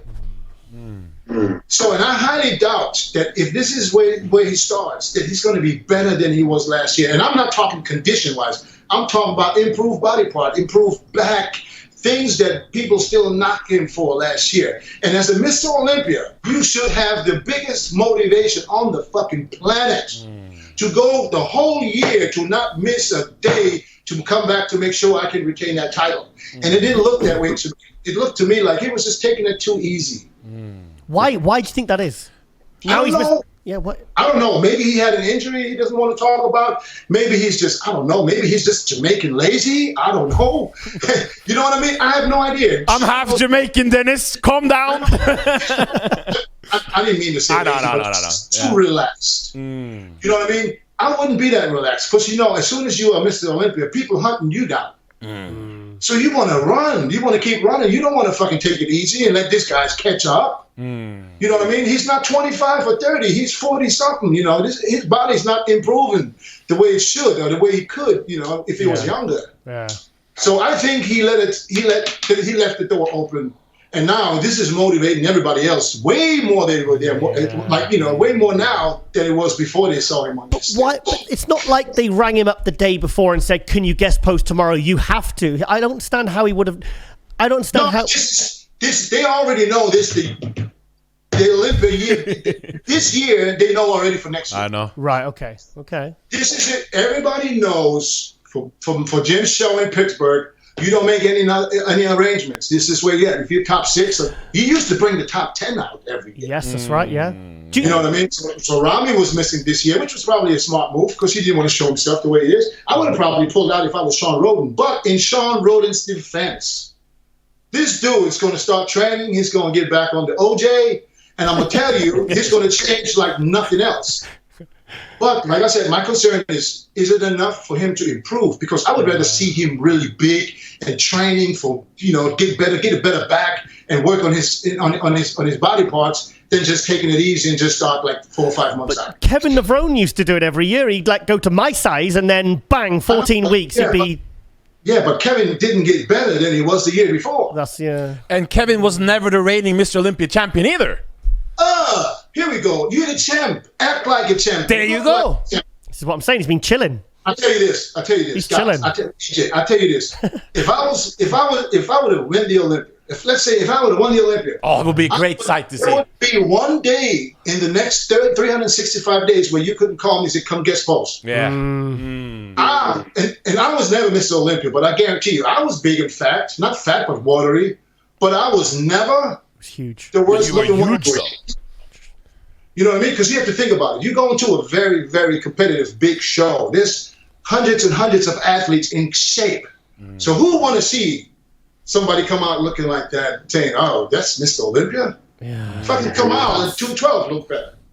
See, I mean, Dorian and Ronnie, they always, like Jay, these were 3 guys that even when they were soft, they just had so much size. They could. I mean, I remember seeing Dorian in early 1994 at 290. I mean, of course, his head was like this, but he was so impressive because he had so much muscle size. Like yourself, Dennis, like yourself, that, you know, even when you said you were watery and stuff, you just carried so much size, you got away with it, and he looked impressive.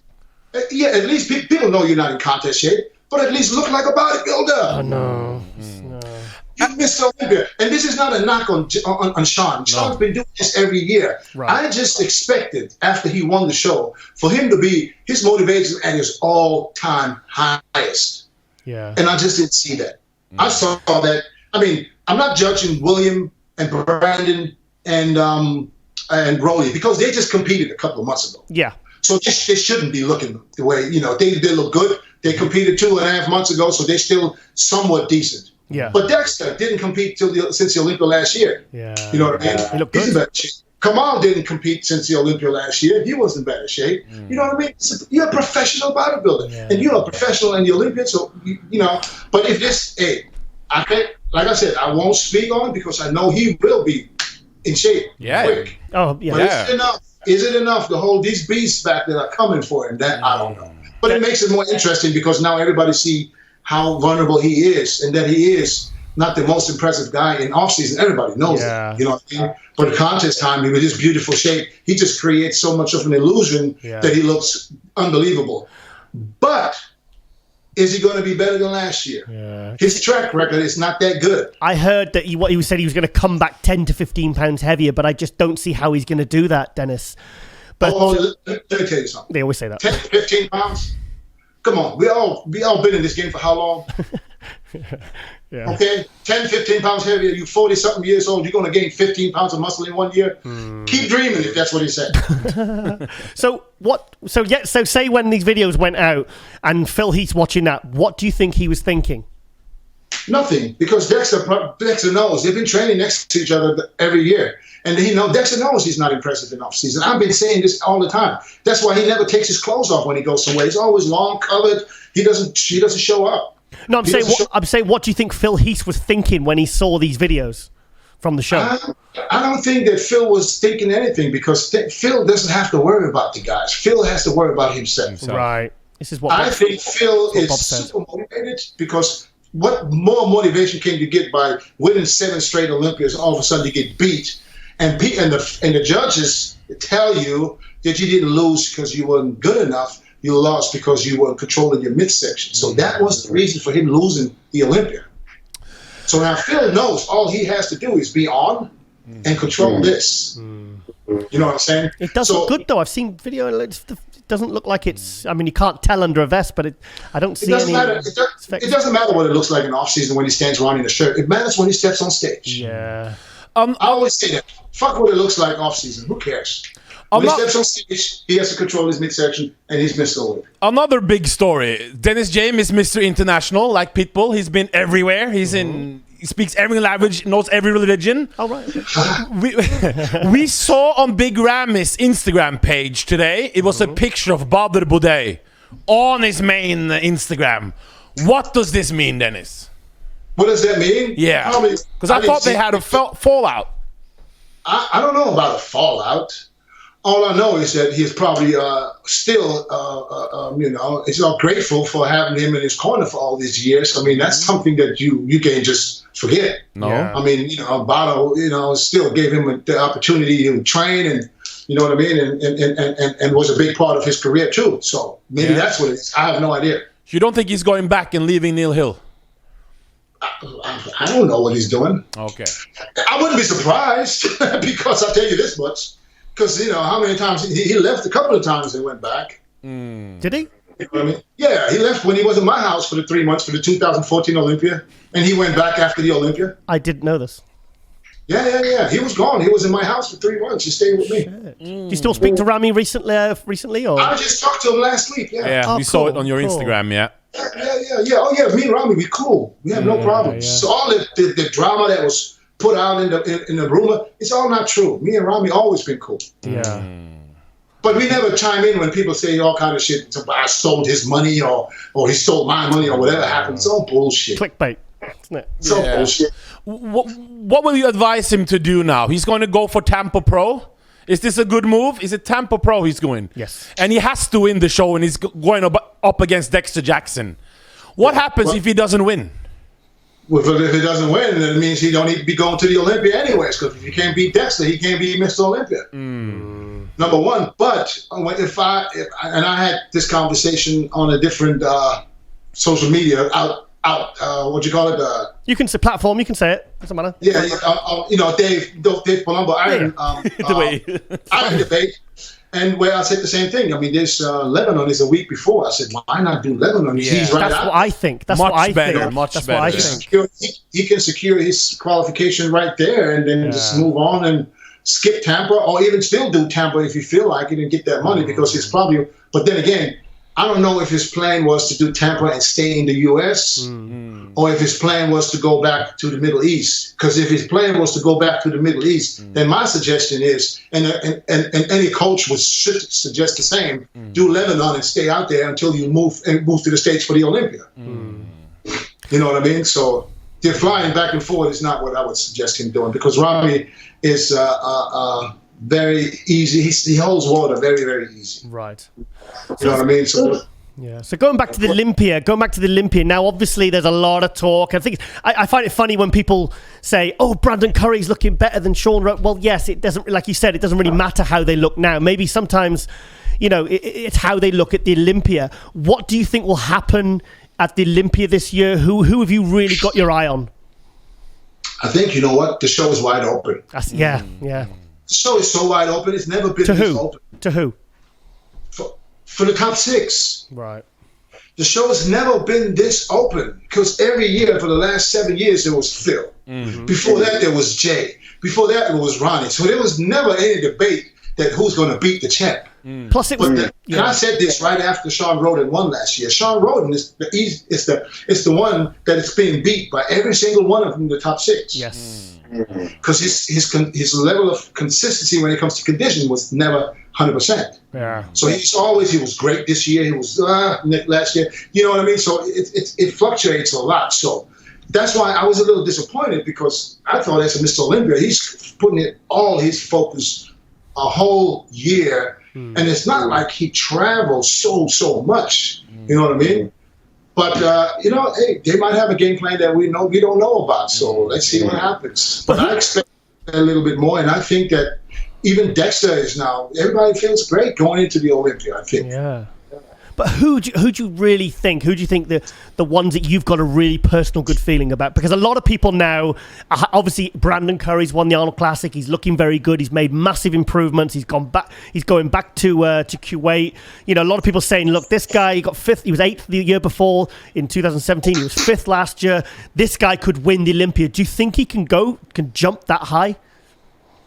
Just keep in mind, they all competed 2 times this year already. Yeah.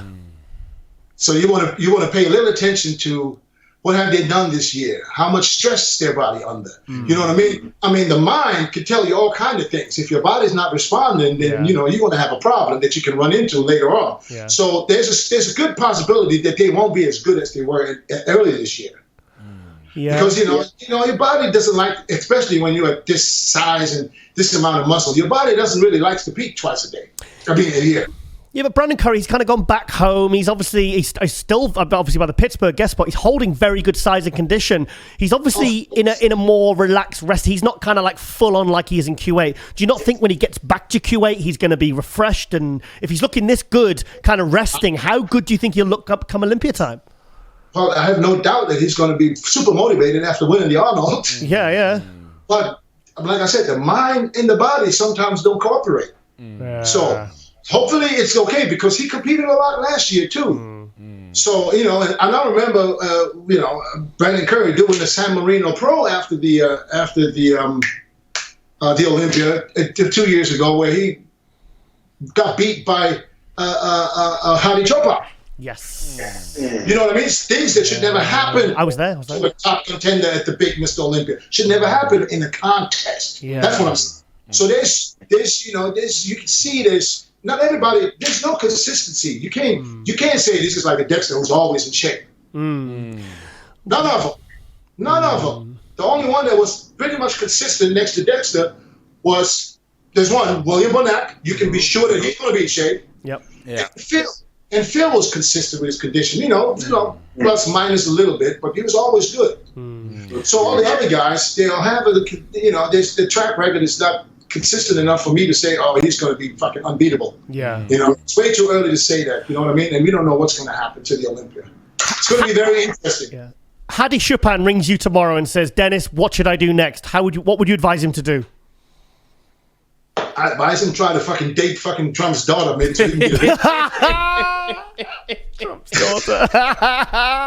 Oh, that would be chaos. I can tell you going to say Can you imagine the news stories? Oh no, that wouldn't work for Americans, would it? What would you advise him to do? I can only advise him to do whatever is in his power and everybody who's involved to help him get a visa so he can come to the U.S. Well, what I'm shooting for is that, I put in my MD column, I said, I honestly think he should go open because I saw him at the San Marino and he could have beat, there was no arguments if he'd have beaten Cedric. And Cedric was on, he beat Brandon Curry. It's a good lineup, mate. Do you think he should go open? I'll tell you this. I can see why you say that, but I'm going to tell you this. He will try to get as big as possible, and he will distort his physique even more. Hang on. So now he's going to go open. He's short as hell. Yeah. He's trying to go to be as big as possible. Yeah. And it's going to be all here, and that's not going to be the same look. I disagree. I disagree because I remember in the next morning after San Marino, I was there. I messaged Patrick Tour, and I said, Patrick, I says, can you confirm, do you have any idea what Hadi weighed at San Marino? And Patrick messaged back, and he says, I'm with Dennis James right now, and Dennis said that he was 212. Yes. What I don't think he was. He looks completely different to how he looked at Portugal. I'm telling you, he's so short. Really? He's so short. Trust me. I spoke to his 212. manager. He looked I spoke to his manager. He was 212. I didn't believe it. I'll be honest. No, but listen. You see what he looked like in Korea when he stood next to Flex Lewis. Yeah. Same way. He was 211. You know what I mean? So now think about it. Let him go and be as big as possible. He can easily be 230, 240. Really? Did you think he should have beat Flex Lewis in Korea? I wasn't there. Yeah. Judging by the pictures, yes, I hadn't beat Flex. Okay. But I wasn't there. So pictures, sometimes, you can't just judge by pictures alone. You got to be there and see the people moving. But by pictures, clearly. The thing is, like, we saw William Bonac in the 212 in 2012, and he was impressive as a 212, but when he went back as an open, he looked so much more impressive. The thing about Hadi is, he looks just as impressive in the open as he does as a 212. Yeah.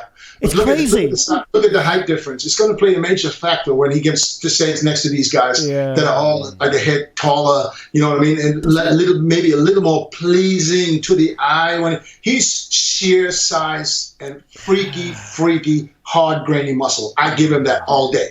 There's probably a lot of shows in the open that he could win. Yeah. But when we're talking about the Mr. Olympia, I don't think this would be a smart move. Yeah, I honestly, he blew my socks off when he walked out San Marino, because I said, when they said he's doing the open, I was like, oh, right, okay. And I just wasn't expecting to see what I saw. He was so impressive as an open. And when I found out he was 212 as an open, that just completely blew my mind. Yeah. It's crazy. As a man heavily involved with the Mr. Olympia contest as yourself, is there any changes you would do to bring back the hype we had in the glory days? Because you're close to everything. What will you... To bring back the what? To bring back more hype that we had back in the day. Is there any changes you would do? What do you mean more hype? What do you mean? What did the Olympia lose? What did the Olympia lose? What can I say? I think what AJ is getting at, more storylines, more publicity, maybe. I think what you're getting at is you're thinking there's more categories, which has diluted the open. The focus was more on the open when there was less categories. So it stands to reason, as an open fan, I think you think it's changed. But in reality, I think the Olympia got better every year. Yeah. Seriously, every year? Yeah. There was more fans. The expo got bigger. So, that's for me, that's success. Dennis, I think what it is because he's an open fan, and I think I'm not really a fan of men's physique, and it doesn't. Some people see it as diluted, other people see it as bigger and better than it was. I think I see what he's saying, though. I think I can understand what he's trying to say. Yeah. What he's trying to say is, if you compare the Olympia now to, let's say, the Olympia in the 90s, late 90s, early 2000s. There were 10 superstars on stage. Oh, it was glory. When you now maybe see only 2-3 superstars. Yeah. And the rest, okay, good bodybuilders. You know what I mean? The standard is not as high as it was. And I'm not saying these guys don't look as good. These guys are more impressive now than they were back then, but maybe not condition, but size-wise. But, there's a few guys that stand out. You can go on and just watch the social media following. There's a few with a crazy amount, and then there's a few where you expect them to have at least the same, and they don't.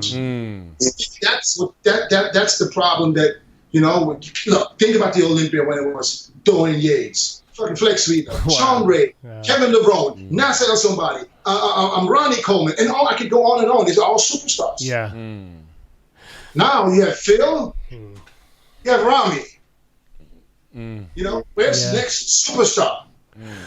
What would your advice be to young bodybuilders to try to create themselves as a superstar, as you say? What would your advice be to them to try to market themselves in a way that make you seem as a superstar? What would your advice be?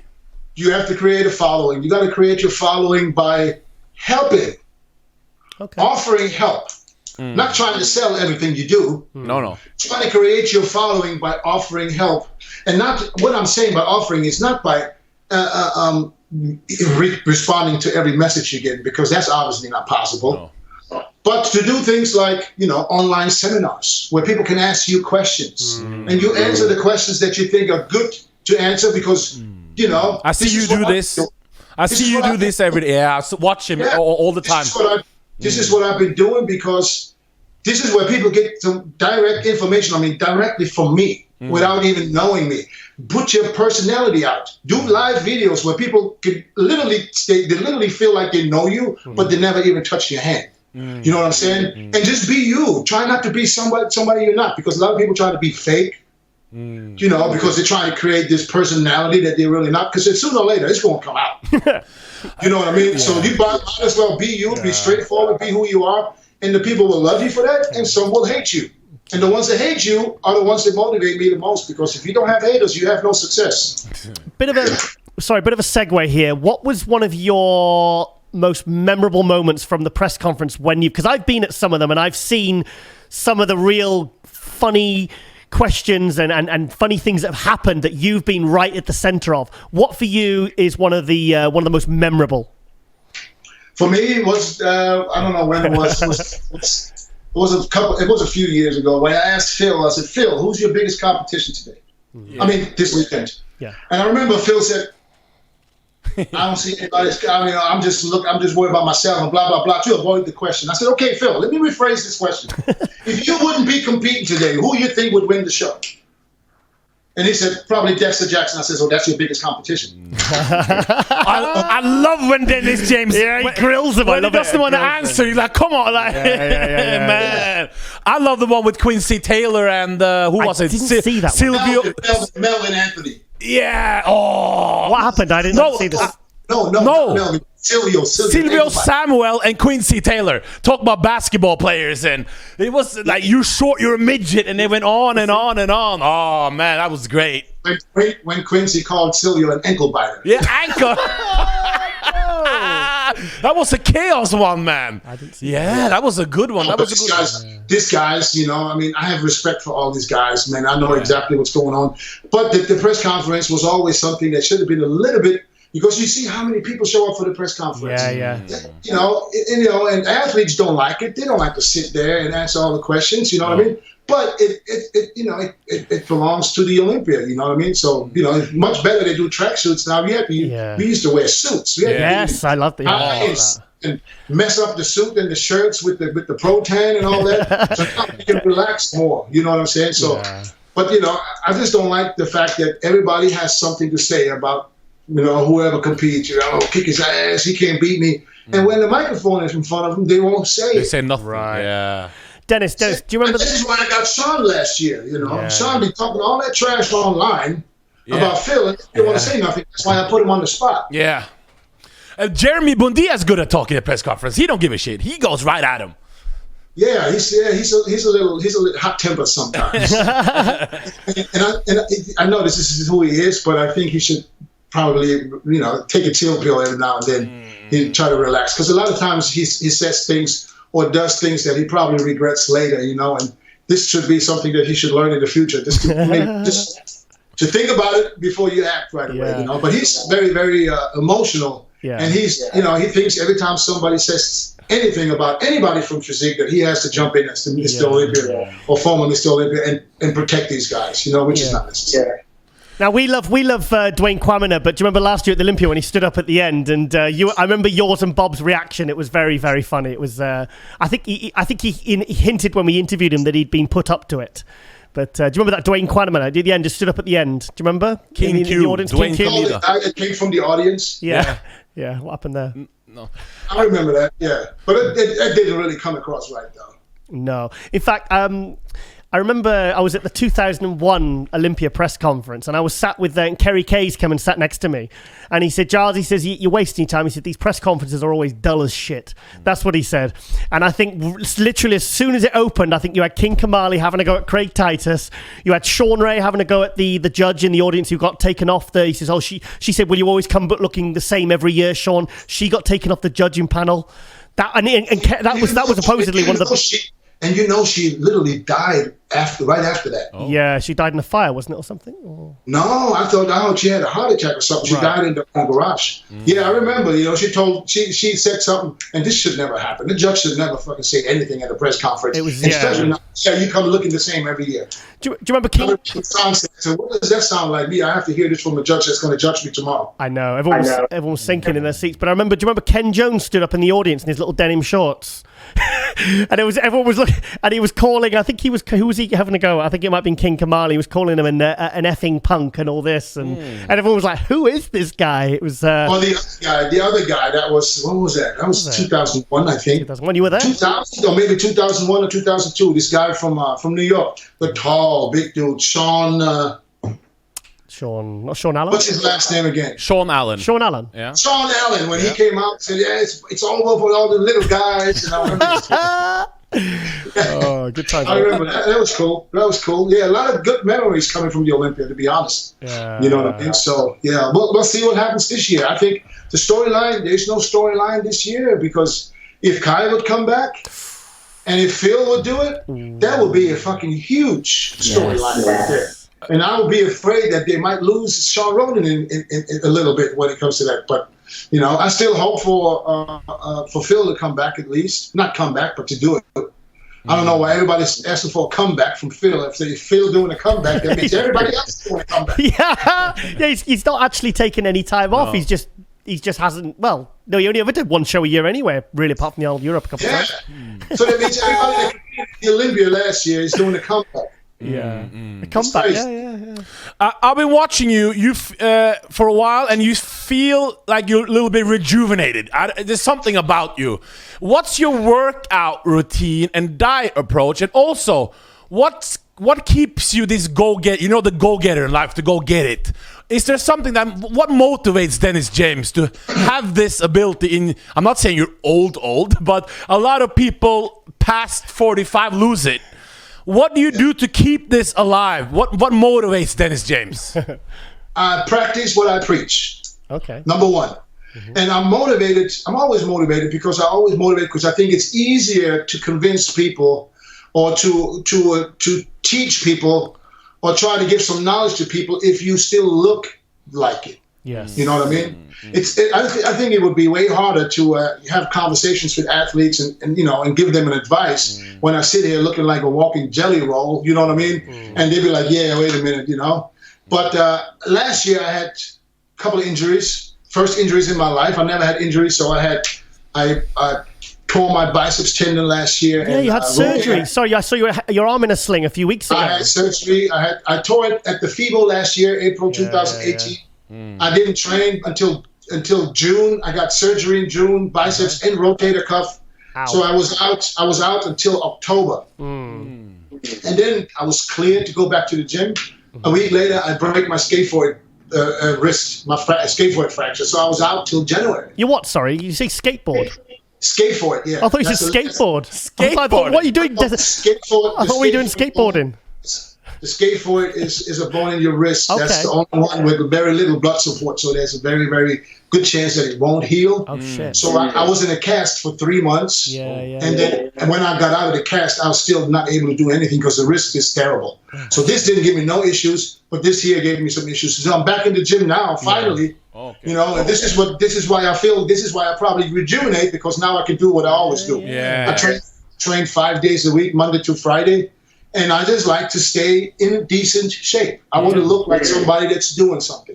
I don't care. I'll be 53 in 26 days. You look a lot younger. You do look a lot younger. Yeah. No, I mean, that's crazy. That's crazy. Thanks to my parents. Yes, good genetics. Yeah, it's it's good that when the like some of the pros you see when they're retired, they look old before their time because they've ravaged their system. Yeah. And you were one of the pros that was like a supersized pro that kind of you push the envelope. Yeah, but you know why? Why I think this happens a lot? Because a lot of pros, they stop because they have no option. Right. A lot of pros, a lot of guys that stop competing is because due to health reasons or injury or whatever. You know what I mean? For me, I retired in 2010 because I knew there's no possible way for me to win the Olympia. no more. It was, I was already 46 years old. So I told myself, I said, before you start going backwards, like NASA ended up being 14th or 15th in his last Olympia. I said, it's time to stop. Yeah. You know what I mean? And that's what I chose, just to get out. Not on top, but I was still relevant. Yeah. So I didn't go out because I was sick. I didn't go out because I didn't have the drive anymore. I went out because I figured, this is a good time to stop. Yeah. You know what I mean? I got in healthy and I got out healthy, and that's the name of the game for me. Well, the last time I saw you on stage, I was in Miami in 2012 at the Masters Olympia. Oh, you look great and there, you did. You looked fun. I was there. The fans talked me into this when I was doing 2012 Olympia. Think about it. The Olympia press conference when Bob put me on the spot. Yeah. And I said, what does the fans think? Because it was 11 weeks to the Masters. That's all I had. And I was really not doing nothing, basically, other than training for like 18 months almost. Yeah. So I let my fans talk me into it, but I always said, I'm going to be this one-time thing. I'll retire for one day and retire the same day again. So how long did you prep for the Masters Olympia then? 11 weeks. 11 weeks from scratch. Yes. Of all the shows you did at the Mr. Olympia, what was your greatest moment on stage ever at the Mr. Olympia? What year? The greatest moment on stage was when I retired. and got a standing ovation. Oh, yeah, nice. I remember it. Nice. Yeah. That showed me that I did leave some kind of mark, even though I didn't win the Olympia. But that showed me that I was one of the guys that people remember. 100%. As an Olympian. The guys, everybody got up. I didn't expect that, for real. I did not expect it. It was a great moment. And I didn't do it. I didn't ask for this. I didn't ask for do this speech so I can get a standing ovation. I just asked I just told Bob, I said, I'm retired. This is my last Olympia. And Bob come out and give me the microphone. Oh, nice. So that was the greatest moment. When we talk about other moments, the first Olympia, of course, 2000, when I got to stand next to all my idols. Yeah. That I only knew from magazines, basically. You know what I mean? So that was one. And then 2003, of course, when I got the first call out in both the muscularity and in the symmetry round, and ended up placing fourth. That was 2003, wasn't it? 2003. That was the three moments I had at the Olympia that I would probably never forget. That was your best condition as well. I was at the 2002 and the 2001, but the 2003 was when you got your best placing. That was always the Olympia I wish I'd gone to, because guys like yourself, Ronnie Coleman came back looking like an alien. I tell you, the thing is, if you compete in a show and you always focus on who's winning the show, who's the champ. And Ronnie was the champ, so everybody had the same thing in mind. It's got to get bigger. We got to get bigger. We got to be able to stand next to him. Yeah. And that's not always the best thing to do. You know what I mean? If I could turn back the time right now to 2001, I would say let's not chase Ronnie. Let's just work on this physique here a little bit more, because the beginning, I had this little tiny waist, I had the flaring quads, it was all there. But trying to get too big when you're only 5'8" or 5'7.5" or whatever it is, I don't really know. I used to be 6'2", but I'll blame the 760 pound squats for that. So that wasn't really the best thing to do. You know what I'm saying? But at least I'm known as one of the fuller guys. Mass monster, that chest and shoulders, crazy. I don't want to say mass monster. I just say one of the fuller guys. Mass monster. I'm trying to think. In the last few weeks, I'm not sure whether it was yourself or Ronnie Coleman that posted it. It was the Flex magazine front cover where you're hitting the most muscular, and it must have been the day after the 2001 Arnold Classic, where Ronnie won. I think you took third place. Correct. Fourth. No, 2001. 2001 Arnold Classic. I took third. Yes, third place, and then Ronnie second. And it's the most muscular, and it's the one Ronnie kind of downsized to get even more detail. And that, for me, I'm trying to think who posted it. Somebody posted it recently, and it was one of those kind of iconic covers. Do you know what I mean? It was like, wow, Yeah, that was for me. Think about it. That was for me 2001. 2000, I did my first Arnold, where I qualified for my first Olympia. 2001, I just was super motivated. I came back, and I was big. For me, I was big, and compared to the year before. And I got the first call out with Ronnie and Chris. Wow. So now, of course, I'm on cloud fucking 9. There's nothing you can do to make me not smile. You know what I'm saying? Yeah. So I was having a ball. You know. But much respect, of course, to everybody. Ronnie was at his all-time best there. I think Ronnie in 2001 Arnold, where he was 247 pounds. He was better than he was in 2003 Olympia. Better? Disagree. He was better. He wasn't as big, but I think he was better. The thing is, he tried to. Do you remember? Listen, I'm talking about. I'm standing next to him. Yeah, I see him right in front of me. The detail. He was huge at the Olympia. Yeah. But when you backstage or next on stage at the Arnold, if you would have saw, his skin was not existent. There was no skin. That dude looked like he was just straight muscle tissue. Painted on. And keep in mind, the Arnold lights is not as good. So the pictures you see from the Arnold does not really show you what the people look like. Because the Olympia light is always better. The Arnold light is not as good. Dennis, do you remember when he tried to come back like with the same look at the 2002 Olympia, and it didn't really duplicate, did it? Do you remember that was that 2002 when he came back and he tried to, Machad tried to bring him down because he wanted to bring the stomach in, and he kind of dropped size and he didn't quite look as impressive, and then obviously he got beat by Gunter a few weeks later at the Show of Strength. 2002. 2002, yeah. You were fifth. Yeah. I mean, you know, this is the thing. You know, once you start winning shows. And that's why, you know, you have to understand, being a champ is probably the most, I mean, you got so much pressure coming from everywhere. Everybody expects you to repeat. Everybody expects you to get better. So, you know, and your body doesn't always, you know, respond the same. So, you know, there's always a slight chance that something happens and you're going to come in off. Yeah. You know what I mean? Yeah. But yeah, it happens. You know, 2001 Olympia, you know, he arguably lost to Jay Cutler. Yeah, I was there. He lost to Jay Cutler. Close. Yeah, I don't know about that. I'm not sure about that. I was there. I'm not saying I think that. I'm just saying this is what people still say. Yes. No, I see that. You know, so, you know, and then in 2002, Jay didn't even compete because he was mad. I think he missed his chance there. Yeah, and in 2003, Ronnie came back and just shut the whole place down. Dennis, what was that like when the 2003 Ronnie stripped off backstage and was pumping up? What was everyone's reaction? Because he wasn't just a little bit bigger.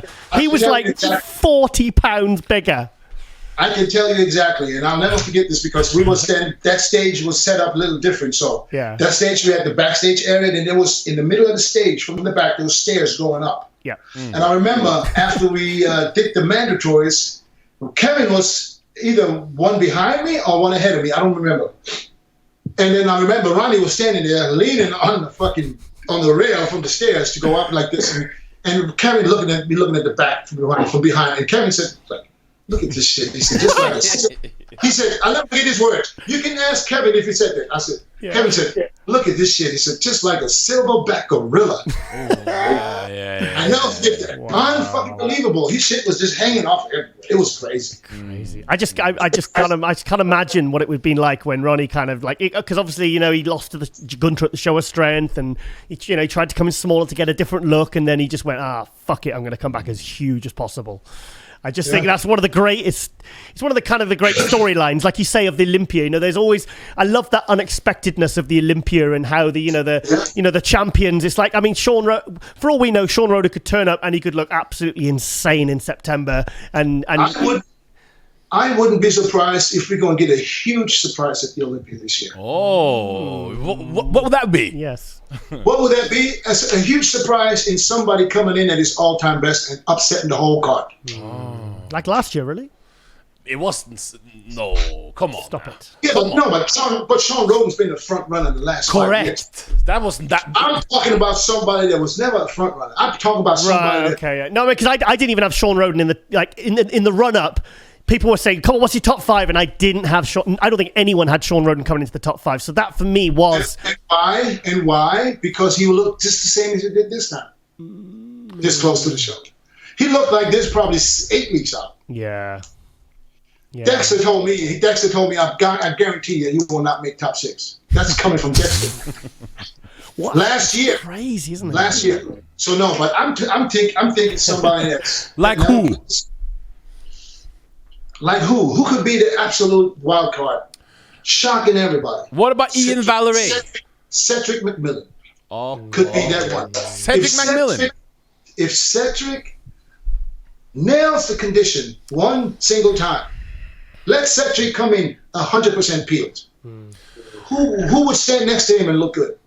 Lee Haney said Cedric McMillan lacks the eye of the tiger. Had it the Arnold Australia. That might be a perfect. Don't tell him that because you know he's going to get mad if you. He's gonna get mad if you critique him. That might be the case. Now, that's what I said too. I said, what is it that makes him look great? All of a sudden he goes to not so great.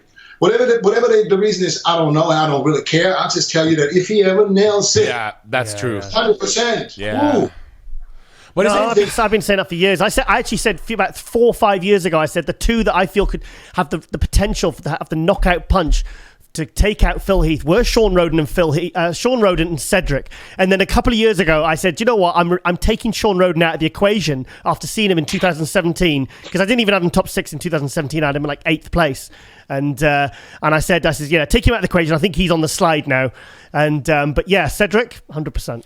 He's got a beautiful physique, a beautiful Arnold frame. Australia. Did you see him at the Arnold Australia, Dennis? And He's got it all. He's tall. He's big. He's got all body parts. Nothing's missing. Beautiful display. Perfect display. Yeah. Just not in shape.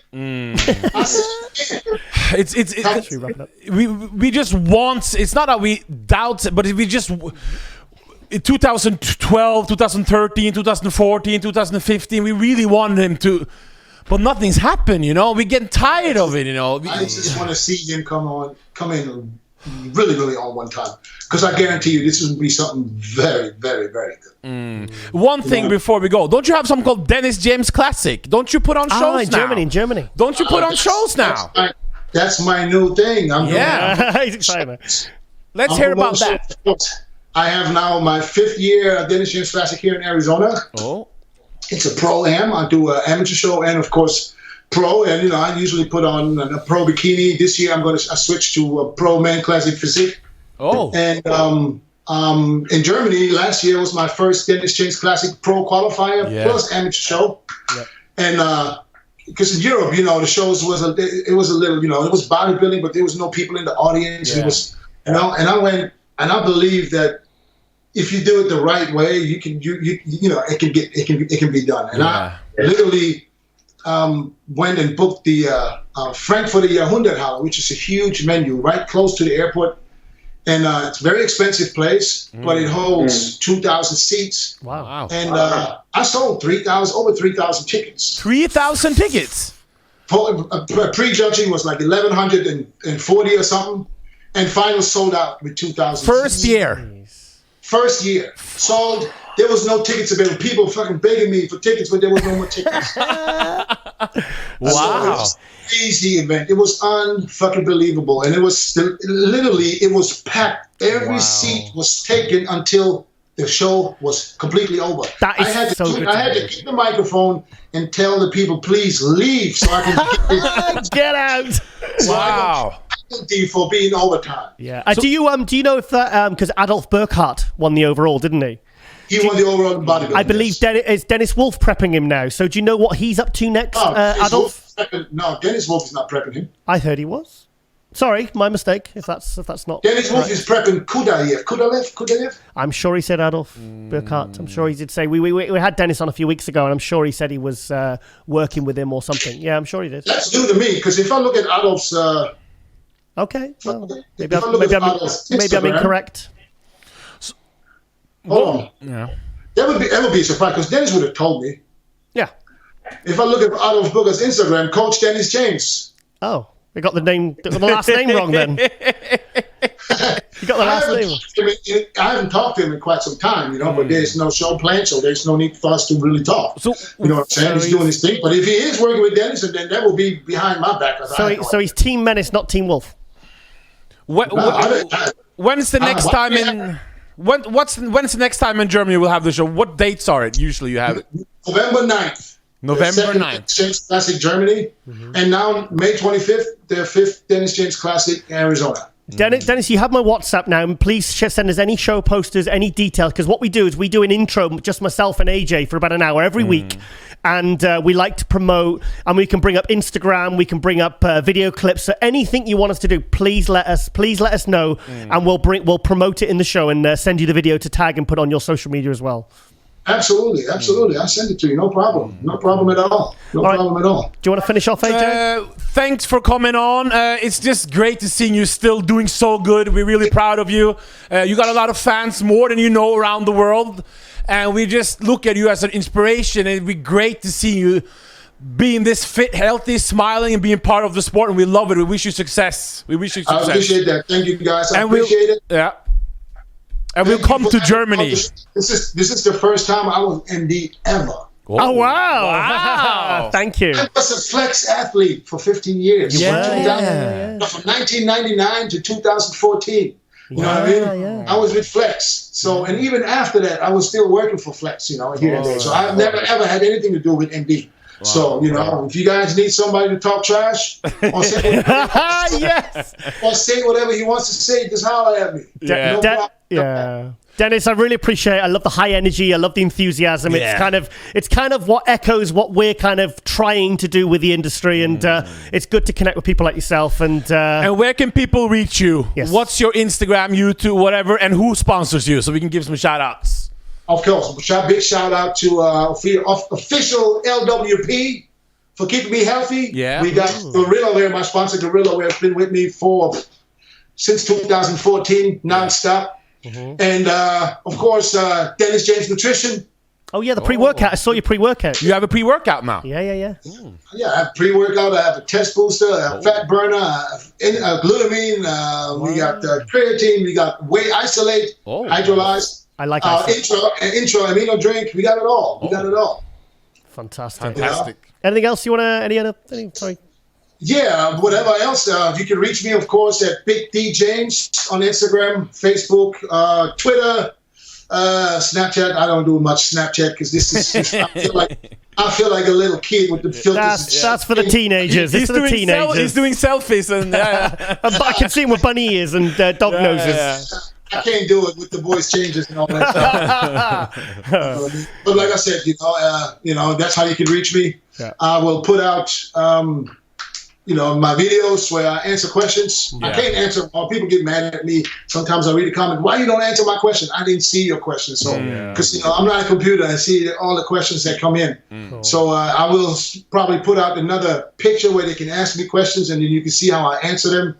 Some questions are really ridiculous. But sometimes you gotta answer a ridiculous question. Because this dude asked me a question. What was it? How can I stop masturbation? We don't want to know that. This was a legit question. How can he stop masturbation? So he must be addicted to his own dick. Put a picture of Lee Thompson. You'll stop right away. So I only answer this question like, just try to stop touching yourself. Well, I'm sure that's a question that'll plague men for centuries. How do you stop masturbation? Okay. Yeah. Right. Okay. Well, we'll leave it on that. Thanks for coming on.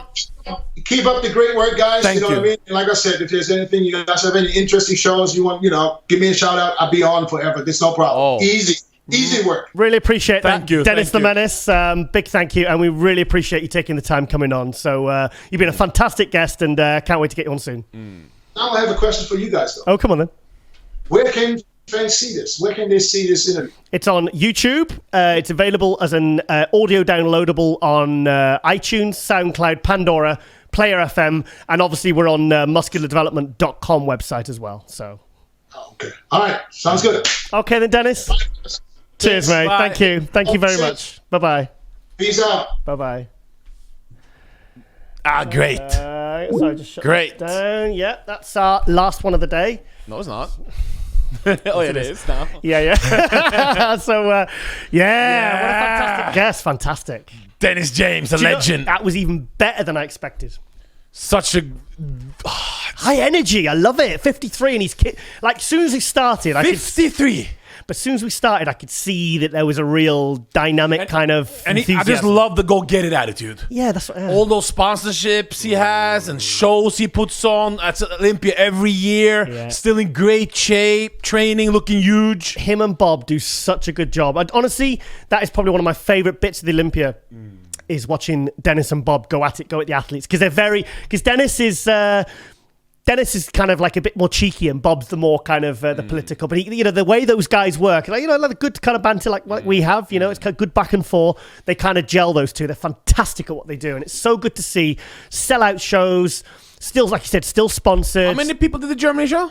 3,000. Well, he sold 3,000 tickets. First time. Whoa. Yeah, I saw some, like I said, that Adolf Burkhardt, the guy that won the overall new IFBB Pro, looked fantastic and good standard. It's good. It's good to see these guys kind of still making their mark around the world. We got the Sean Rays, the Dennis James, the Bob Chicks, the Kevin Navrones, Ronnie Coleman, Leela Brada, all these guys, they're all making an impact, and it's great to see. First time on MD? Yeah. We getting it done, bro. We're getting it done. Yeah. That was a good one. Yeah, very good. Yes, so what episode? Yeah, to be honest, those two, I mean, Dennis and Bob, I could have gone on for hours with them. I could have, when we first did the second episode with Flex Lewis, it was 2 hours. I could have gone like that easily. What do you think? The Pia Johns, when he did Flex Lewis talked about the Pia Johns. Oh yeah, because you think he sounds Jamaican. He's actually Welsh. Yeah. So well, that was a good one. Was that the last interview or? Yes, that was the last interview. Yeah, that was the last interview. So episode 19, the next one, episode 20. Dennis James, Bob Ciccarello, and Margie V. Marvelous. Yeah, buddy. Yeah, what an episode. Okay, well, hope you've enjoyed this episode, and we'll see you next week for the milestones 20th. with a big. Hang on. He's like, that's somebody you want to watch. Yes, that is. So thanks to Dennis James, Bob Ciccarello, Margie. Yeah, fantastic episode, and we'll see you next week for Global Muscle Radio. And we are out. out.